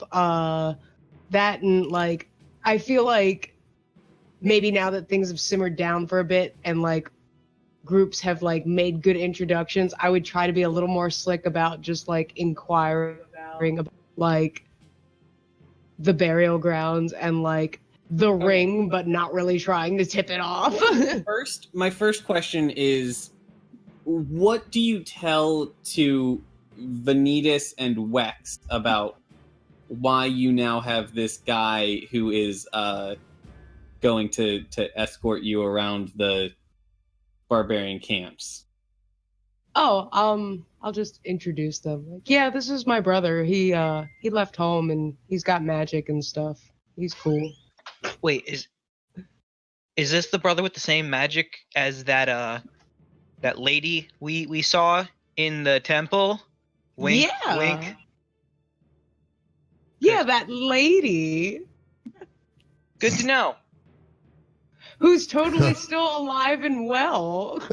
Yeah, we totally did what she asked and let her live. It's not like somebody got carried away and decided that. Speaking of which, nobody from here is missing, right? Yeah, no, we've totally got all of our members. Yeah, hopefully everybody thinks Hogard's with the other party. I just meant like I didn't know if that lady had actually come from Raven Rock or not. I mean, she wasn't a bird. No, she was with the Great Worm Tribe, and the Great Worm Tribe is one of the tribes that is represented here. If you want to find a subtle way to ask about them, you could ask. I think you know that their tribe name was the Great Worm Tribe. I think the lady told you that. If you want to ask what's up with the Great Worm Tribe, you certainly can. For sure. So, you explain what's up to Venetus and Wex. Are you guys all going to group up and go down to this tour around the barbarian camps? Sure. Yes, definitely. Okay. Then I think I'm going to start that tour before we get together with Sabak, because I think he's the next person in line. Okie doke. All right, kids. So the first stop on the tour is with the. Let's see. I think this is with the Thunder Beast tribe, and this person is going to take you around and introduce you to the like chieftain and a few of the people he passes. He doesn't know everybody's name. He just knows, a few significant people. More people know him by like reputation than the other way around. And in particular, he is going. No, actually, this particular tribe, he would know a lot of people because this is his mentor's tribe, and so this has been like his home for the last couple of years. But in particular, he wants to introduce you to a woman by the name of Tupika. And this is Tupika. She is Erichan's mentor and is the great marabout of the Uthgard barbarians, meaning that she is the head shaman and is in charge of kind of the like spiritual. She is like the supervisor of all spiritual affairs for the Uthgards, which is not. It's the least Uthgard way of explaining it possible, but it's the way that I can think of. That's a really cool LinkedIn title. Yeah. So, trying to think what details of this tour are actually relevant to you. But Tupika is very cool, and have you explained to your brother why you're here? I feel like I just said I was here to grave inspect. Fuck. That's right. Yeah, I remember that. I mean, I can back that up. I have papers. Tupika is going to ask what you're doing in these parts, and is going to say, that it's very nice to meet a member of her apprentice's family, and it's good to see that there's kind of like a weighted message where she says something along the lines of like, well, it is good to see that you guys are getting along so well, kind of thing, implying that like, well, it's good that you're one of the cool ones in his family. So yes, what do you say when the marabout asks why you're here? Gonna say that we're here for grave business, and then I'll just be Do you like, say grave business or grave business? Like serious business? It's very Grave 2 commas business. No, like yeah, exactly. Like I think I'll be like intentionally vague about it. Like we're here on grave Fantastic. business, and then I'll be like, oh, and yes, my friend has papers. He says so.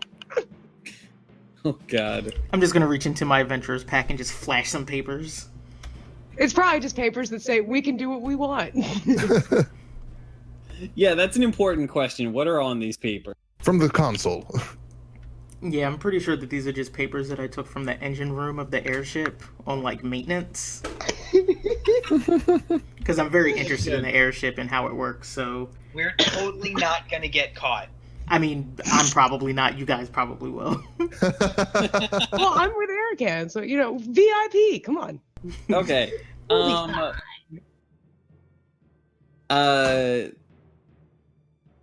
So Tupika is technically not like responsible for like making sure that you guys are on your best behavior.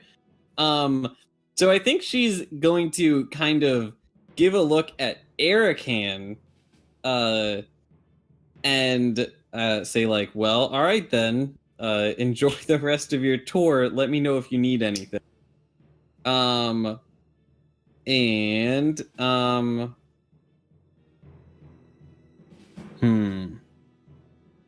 Trying to think how I'm gonna get us to the second part of this. For now, Erican is just gonna mention like you're not gonna get me in trouble, right? I'll just be like, don't worry about it. Don't worry about it. Hopefully not, but don't worry about it. Okay. Tupika is going to kind of travel with you guys for the rest of this tour. He's going to swing by a couple other groups and eventually is going to make his way to the Great Bear Tribe? No, the Blue Bear Tribe, which is the tribe that the Great Khan belongs to, and he is the chief of chiefs, and so this tribe is kind of de facto right now the most important of the Uthgard tribes, and we will get back to that while I try to think on my toes and decide how that ends. Maybe one of you guys will give me something to work with as you everything blows up, and so I don't have to deal with that. Sabek. Hello.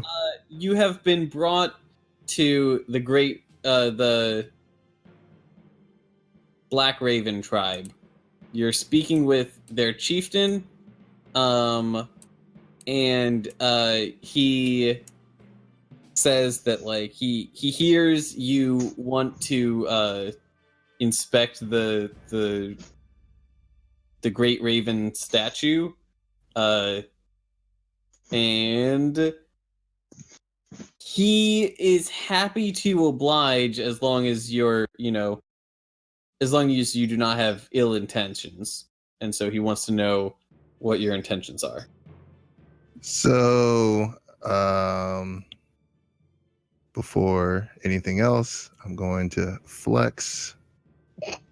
Because that's how barbarians communicate, with strength and with thrust out chests. Very good.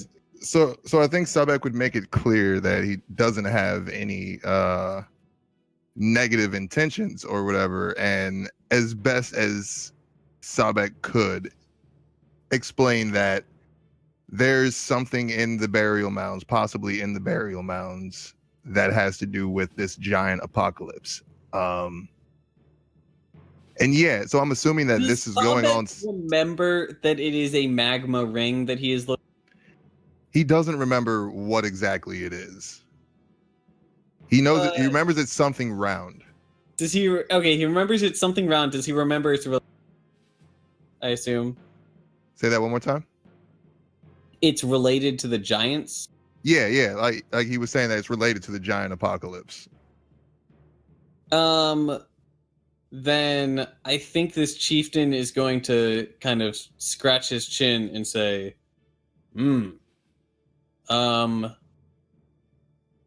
I believe the item you're looking for is And he's going to say the ring of some particular person, which I don't have off the top of my head, but it's a good name, and I should go find it. Why? I just want to make sure this is all like occurring simultaneously with all the other stuff occurring, right? That's correct. Awesome. Here we go, Giant Lords. Yes. So, Zalto's ring. The ring of a like ancient giant warrior that was cut from his hand in a battle. It is a great trophy of the Black Raven tribe. They do not feel inclined to just give it to you, but they might be willing to let you guys like hold on to it for, you know, to achieve whatever you need, as long as like an accommodation can be made. So he is going to I think he's gonna want to negotiate with you on what that accommodation is and kind of the specifics of how this is going to be handled. I think to that, Sabek would respond with, "What kind of barbarians are the Black Ravens then? Tell them to send me their best. We will fight one-on-one, and I will show them strength." Oh. Okay. This is so good. Okay. This is good. Then I think this gives me an opening into what I need to do next. So, I think,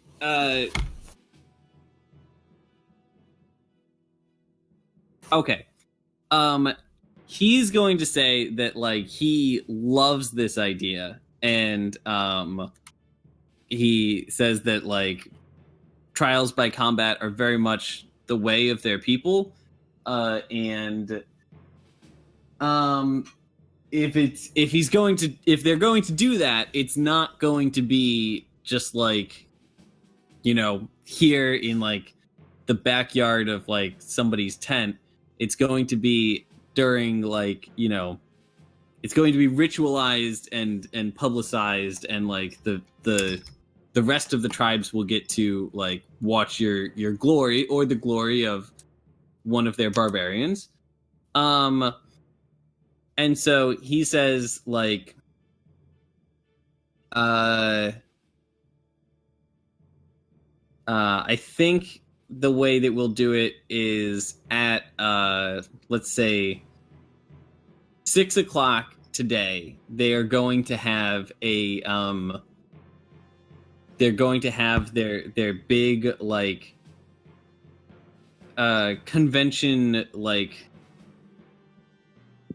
gathering event where they go over like you know, special events or special concerns that are related to the tribes, and then from there they are going to they will have lots of like feasting and celebration that follows, and that is the time in which, you know, the Uthgard warriors like show their strength against each other, and that is the time to have a event like that. Okay, so Sabek agrees. Sabek approves? Agrees, yeah. Okay. Then are you just gonna hang out with the Black Raven barbarians and like?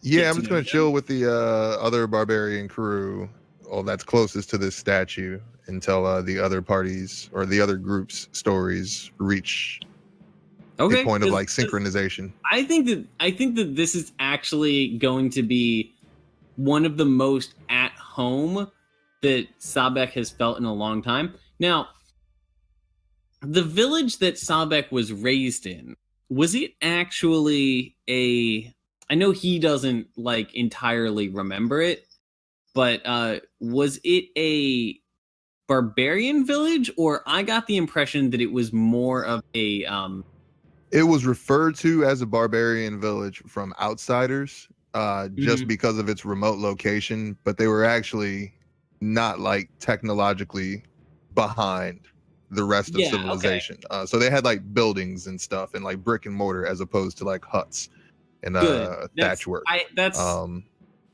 Yeah.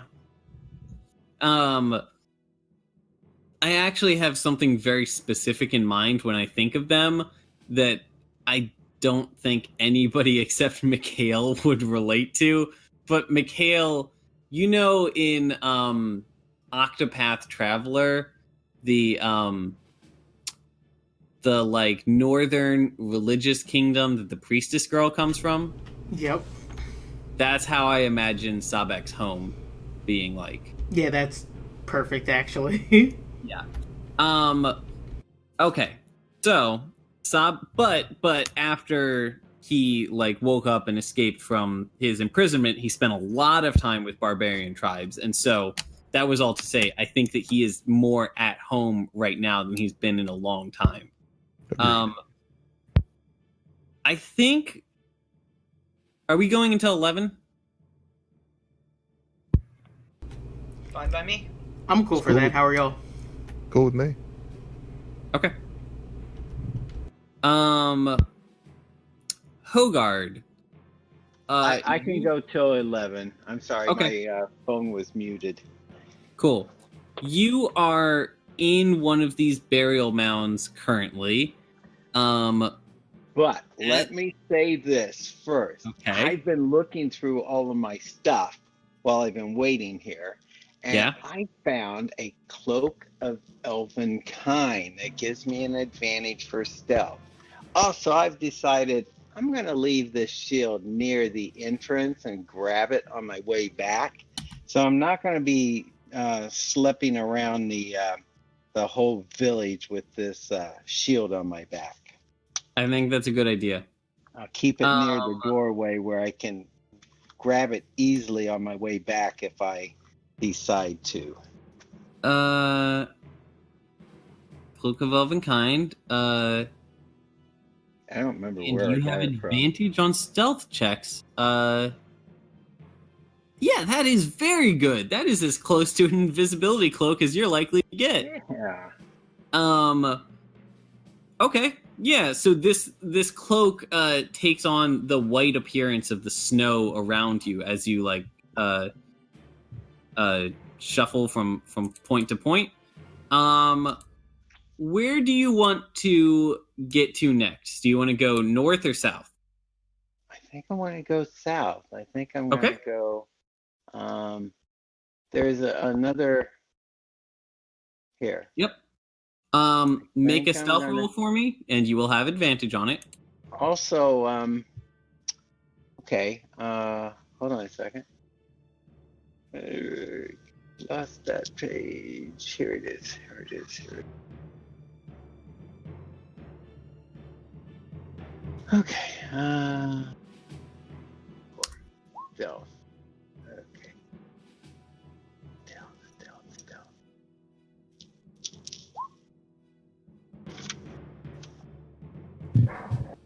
Okay, 15 is fine. Whew. So you get down to the next burial mound. Again, it is this rock with kind of like a cave underneath it, made up of other rocks stacked together. There's like a bowl-shaped recess underneath with lots and lots of skeletons in it, and again there's a big chest in the middle that is intricately designed. You open this chest, and inside of it is I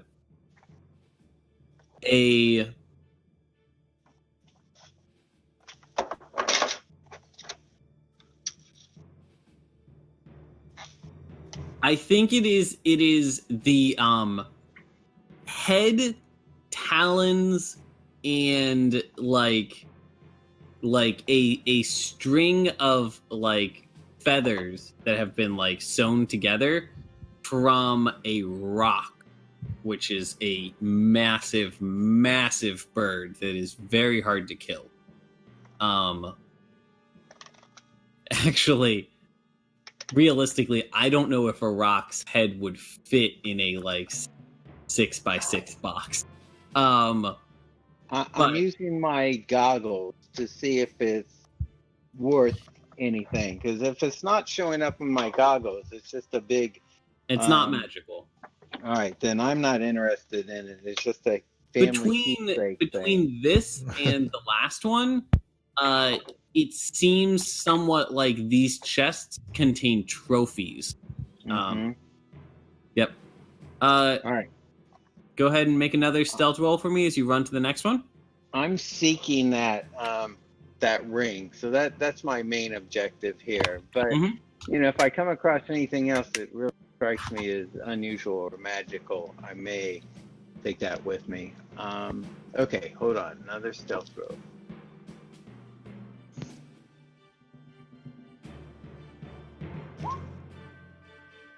All right. So you are going to you slip. Oh, hello. That's not what I wanted to do. You slip from kind of like tent to tent as you make your, not like going through the tents, but like ducking behind them to avoid notice as you make your way past this tribe over to the next one. And as you so I think you head into the burial mound, and you're going to start looking around, and off camera we see a few barbarians that have just been like sitting around like talking, and one of them kind of perks up and points and says like, "What was that?" And you're going to have enough time to search this burial mound, but as you are walking out of it, you are going to there are going to be some people at the entrance. Can you let's see, you've already made the investigation roll to like figure out how these work. Well, I haven't done an investigation roll inside this one. Okay. But I mean, the investigation roll, they're all pretty much the same. The investigation roll was to like figure out the layout and stuff. Same layout. It's like a ball-shaped recess. It's got a big like 6 foot by 6 foot crate chest in the middle. You open it up, and inside this crate are several giant mummified fingers that have been like arranged together into a like shape, and then like sitting decoratively in front of them is a proportionately giant sized ring. This is so a normal ring is about like 1 inch by 1 inch, maybe half an inch in diameter, whatever. This is not massive. It is maybe it's maybe 3 inches in diameter. Is it so with my spectro goggles? Does it seem magical? Yeah, it lights up. Ooh. And it is so it's almost like the size of a bracelet instead of a ring, but it's not the size of like a dinner plate or anything like that. Do you take it? I'm gonna take it because I think this might be what I'm after. Okay. You take it, and actually, as you pick it up, you can feel it trying to. This is going to sound weird. It's not actually as weird to Hogard as I'm going to do it. You can feel it trying to kind of like harmonize with your soul. And this is just a thing that magical items do in this world. That when you get a new magic sword or magic wand or magic boots or whatever, they have to harmonize with whoever is picking them up to kind of like get the like signal passing set up correctly. And so you feel it doing that.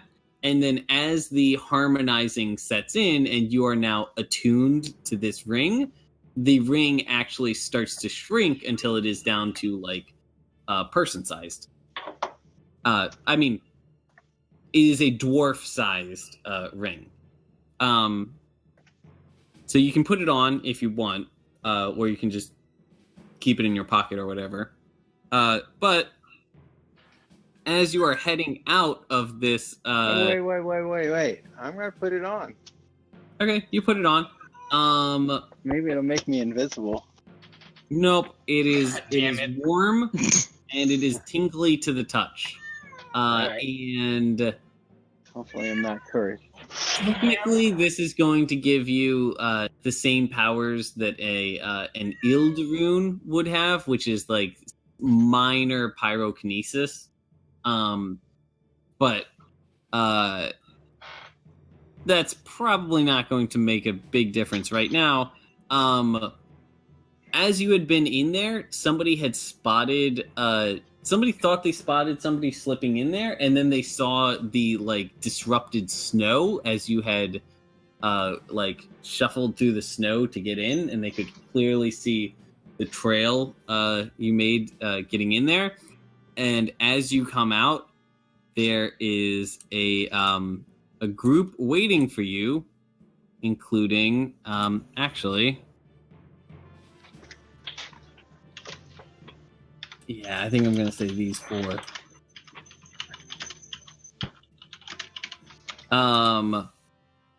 There are two barbarian warriors, a big barbarian warrior with very intricate axe that has kind of like gold banding around the hilt, and it the metal doesn't seem to be iron or steel. It's got kind of a bluish tint to it.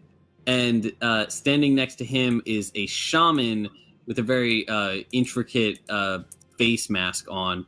And these guys are waiting at the entrance, and they're not too happy. They're not super happy. I am going to just run. I'm going to try and just run past them very quickly. Oh my gosh. And just dash and hide. No, you have fire powers now. Just say Agnikai. Make an athletics roll for me.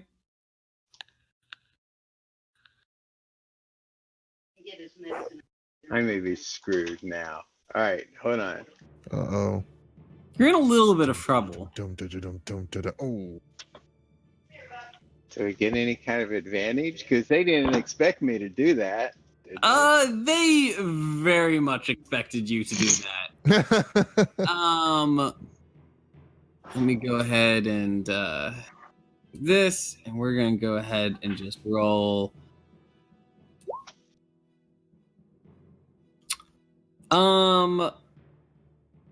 Wow, they're kind of sucky too. Shitty rolls there, but at least two of them beat your roll. I also would say that they have advantage because they were expecting this, but yeah. So two of them you managed to duck between, but then two of them get their arms around you and start hauling you off. And in a quick series of events, you are going to end up basically in a cage in the middle of this tribe, and that will be. Can I try setting off my boombox as they're hauling me off? They're going to quickly get your arms bound so that you can't like use them to do anything, and then they're going to remove your effects.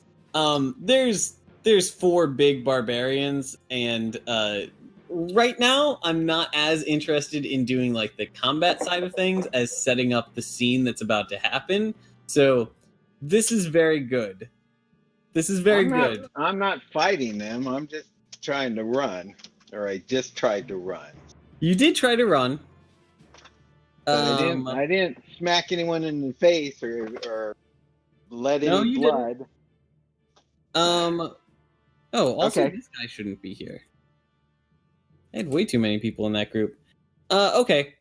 So this you actually are taken to the group that Lunara and company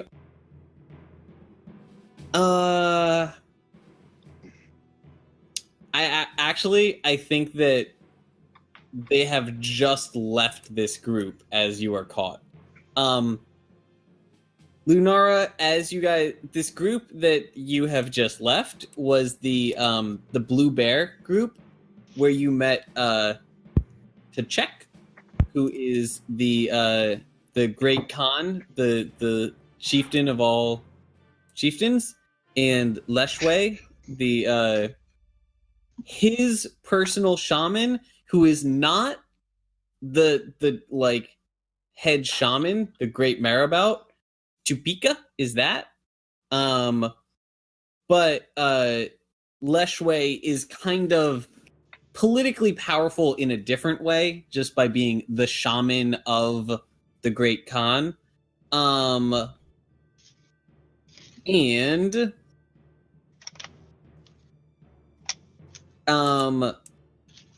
when you are introduced to this group, Check himself seems kind of ambivalent towards you. He kind of just thinks that you guys look like kind of weak and out of place. Except for Wex. He respects Wex Peck's game because Wex has very good pecs. Wex got pecs. However, Leshwe, the shaman, is very antagonistic towards your group and says that like you don't belong here, and it actually sparks up a quick argument between Tupika and Erakan and Leshwe, but they quickly kind of just like forget her, like she's a jerk, and make their way off to the next group. So that has happened. You guys are at the next group now, and we're gonna do this group, and then I'm gonna check in with that actually I think the only other person we need to check in with is Gimble. This group is the Great Worm tribe. That's the wrong person. That's the wrong person. That's the wrong person. That's the right person. Yes.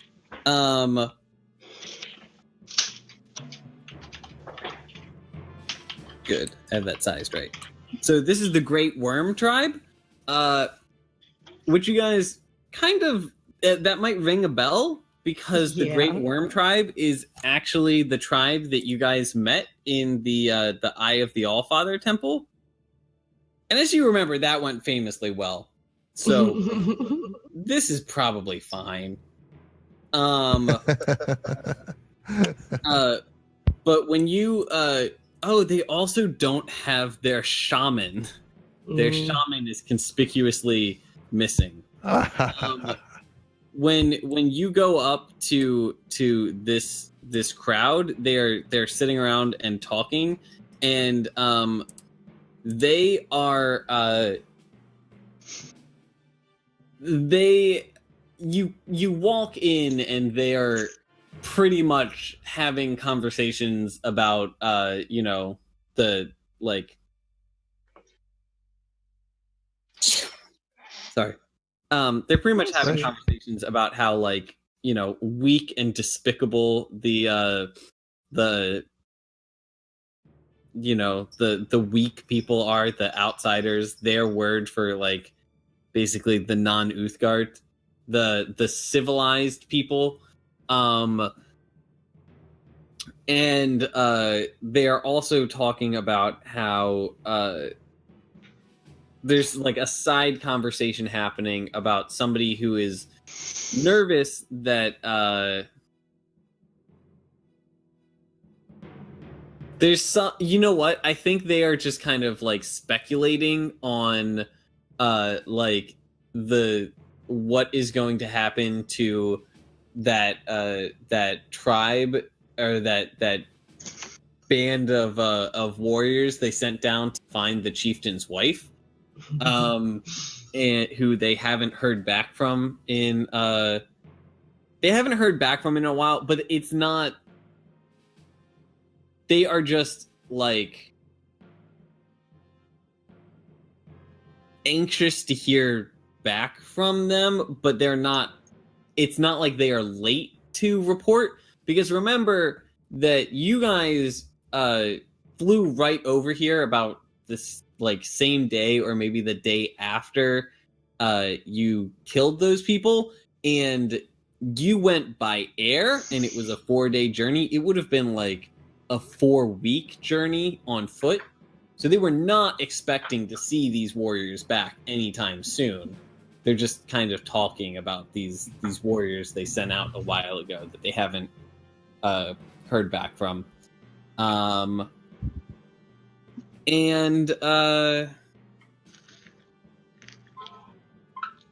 Again, so the chieftain of this tribe is Kusacek,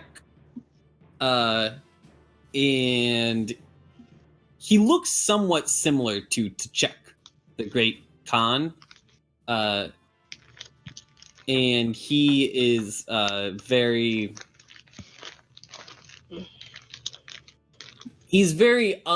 unenthusiastic to have this group of travelers, of outsiders in this place, and thinks that he basically he's not as xenophobic as Leshway is. He's more in the mind that Tchek is, which is just that these outsiders are not like, they're not strong enough, and they're not like fit to understand the ways of the Uthgard, and so like they shouldn't be here. But he respects Tupika and says, like, you know, like, be on your way, like we won't bother them, something like that. So I think that's all we're going to have for now. You are taken around and shown several other tribes, and then you are after like an hour or two of this tour, you are informed that they have to go get ready for the great convention or whatever. They're basically the big like Hulk that all the tribes are going to have, where they work out like tribal events, and then there's going to be the festival afterwards. So Tupika needs to be there. Erican just needs to watch, and is happy to have you guys watch with him if that's what you want to do, and that will be at 6:00. So until then, he's just going to kind of like catch up with you guys and, you know, answer your questions and maybe like play some cards or like do something that he misses from life outside of the Uthgard.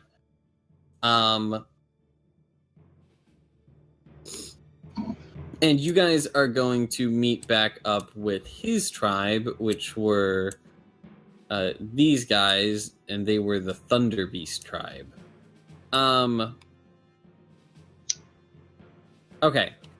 So, the only character that we don't have accounted for leading into this event tonight is... Ooh, grabbed an extra person. That seems fine. Oh no, that was supposed to be there. So the only person we haven't accounted for yet is Gimble. So Gimble. So I've been mingling with the with the tribe over here, and I saw Hogard get caught. Sure. What's going on with Hogard now? Hogard is currently. This is going to happen after the. This is going to happen after the other group had kind of like passed them.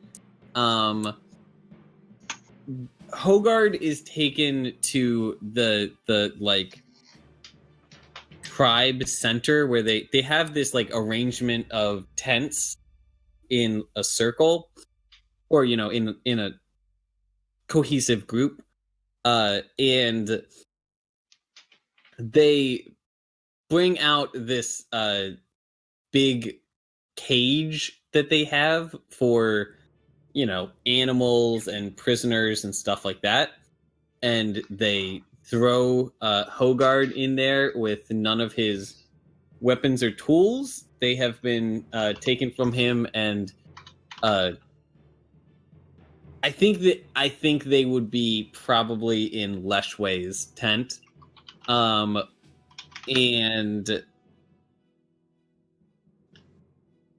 I think that's all you would know from the outside. It is being heavily guarded. There is Leshway, who is a very powerful shaman, is personally watching over him, and 5 Uthgard warriors or something. Yeah, so I'm like over here talking about weapons and the latest barbarian gossip when I see this. Mm-hmm.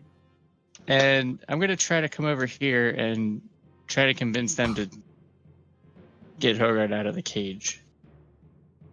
Okay, make a persuasion for me. Sure.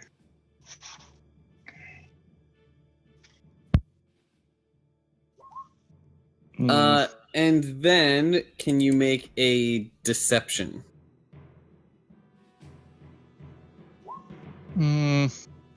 Okay. So you would have needed a hell of a roll to convince them to let him out. And when you say this, they're going to get suspicious of you and say, what tribe were you from again? I was from the Thunder Tribe. And we from the Thunder Tribe. Thunder Tribe. We fight for what's right. Okay. I challenge you to a duel. Oh my god. Takes Oh Hogard. lord. Oh my god. And I don't have a flex button, but I would fucking flex right now if I could. Oh. Did it I'll not flex take? for you. There it is. Oh, that's a little flex. Still, it was flex. It was a minor flex. And I try to do my best intimidation while I'm at it. Oh, that's not amazing either. Oh. So what's going to happen? Is there any way This is still that our canonically group can great, see though. this?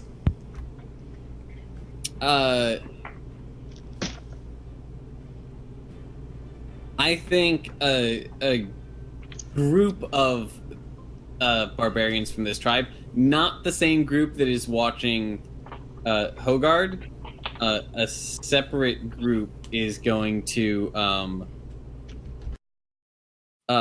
say well, let's check that story out, and they're going to try to lead you back to the Thunder Beast tribe to I think it's the Thunderbird tribe, actually. Oh yeah, no, bro. Before you go over there and try to check my facts, did I say Thunder?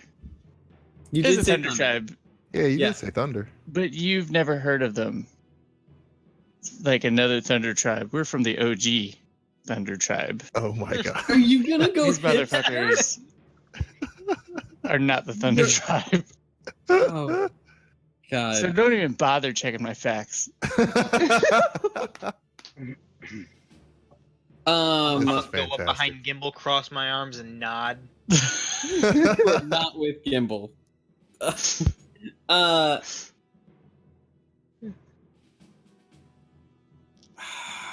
I think.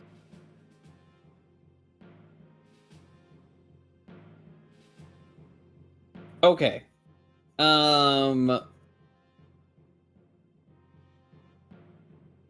Make an athletics roll for me. Sure thing. Oh. Yep. So, they are going to overpower you, pin your arms to your side as one of the other people disarms you. Remember, there's like 24 like barbarian warriors here who are all like pretty much your equal in strength and stuff. So it would have been a hell of a fight if you were to get out there. What I was going to say is if you had succeeded in the athletics, then you would have like gotten to like muscle your way out of the group and run away, but you definitely would not have been able to rescue Hogard. But they're going to take all your stuff and toss it in Leshway's room, and of course your sword and shield are like screaming this whole time. And then they are going to toss you in the same cell that Hogard is in. Well, Hogard, looks like we're in here again. Hey, Gimble. Thanks for trying to get me out. I tried. It's another fine mess we've gotten ourselves into. Gotten away with it too if it wasn't for those meddling kids. Okay, and Damn I think dog. this is the perfect stopping point, because what's going to happen next is we're going to start next game with the big like communion where all the tribal chieftains and stuff get together and talk about relevant events. And one of the important relevant events they want to talk about is their relationship with outsiders. And so the two outsiders who they caught ransacking their holy spaces might be a matter of conversation. Sabek is also set to have a big honor bout during that thing, and everyone else is going to be escorted there by Tupika and Erican, and this is gonna be fine. Man. Definitely don't worry about it. It's What could go wrong? See, everybody always thinking that I'm going to be the one to flip out. Y'all got locked up. Yeah, no, I actually really like how that turned out. Yeah, I think that that was good shit. Sabek talking with barbarians who kind of speak his language is very good. I'm glad the flex worked. Yes. All right, guys. I think that's where I'm going to call it then for the night. Oh, Gimble and I Right. think Right. Gimble and I are going to try and look for a way to escape. But anyway, that'll be next week. That'll be next week. Stay tuned. Next time on Dragon Ball Z. All right, guys. All right, y'all have a good night. See Have ya. a good weekend. Catch you guys later. Bye. Bye. Yeah.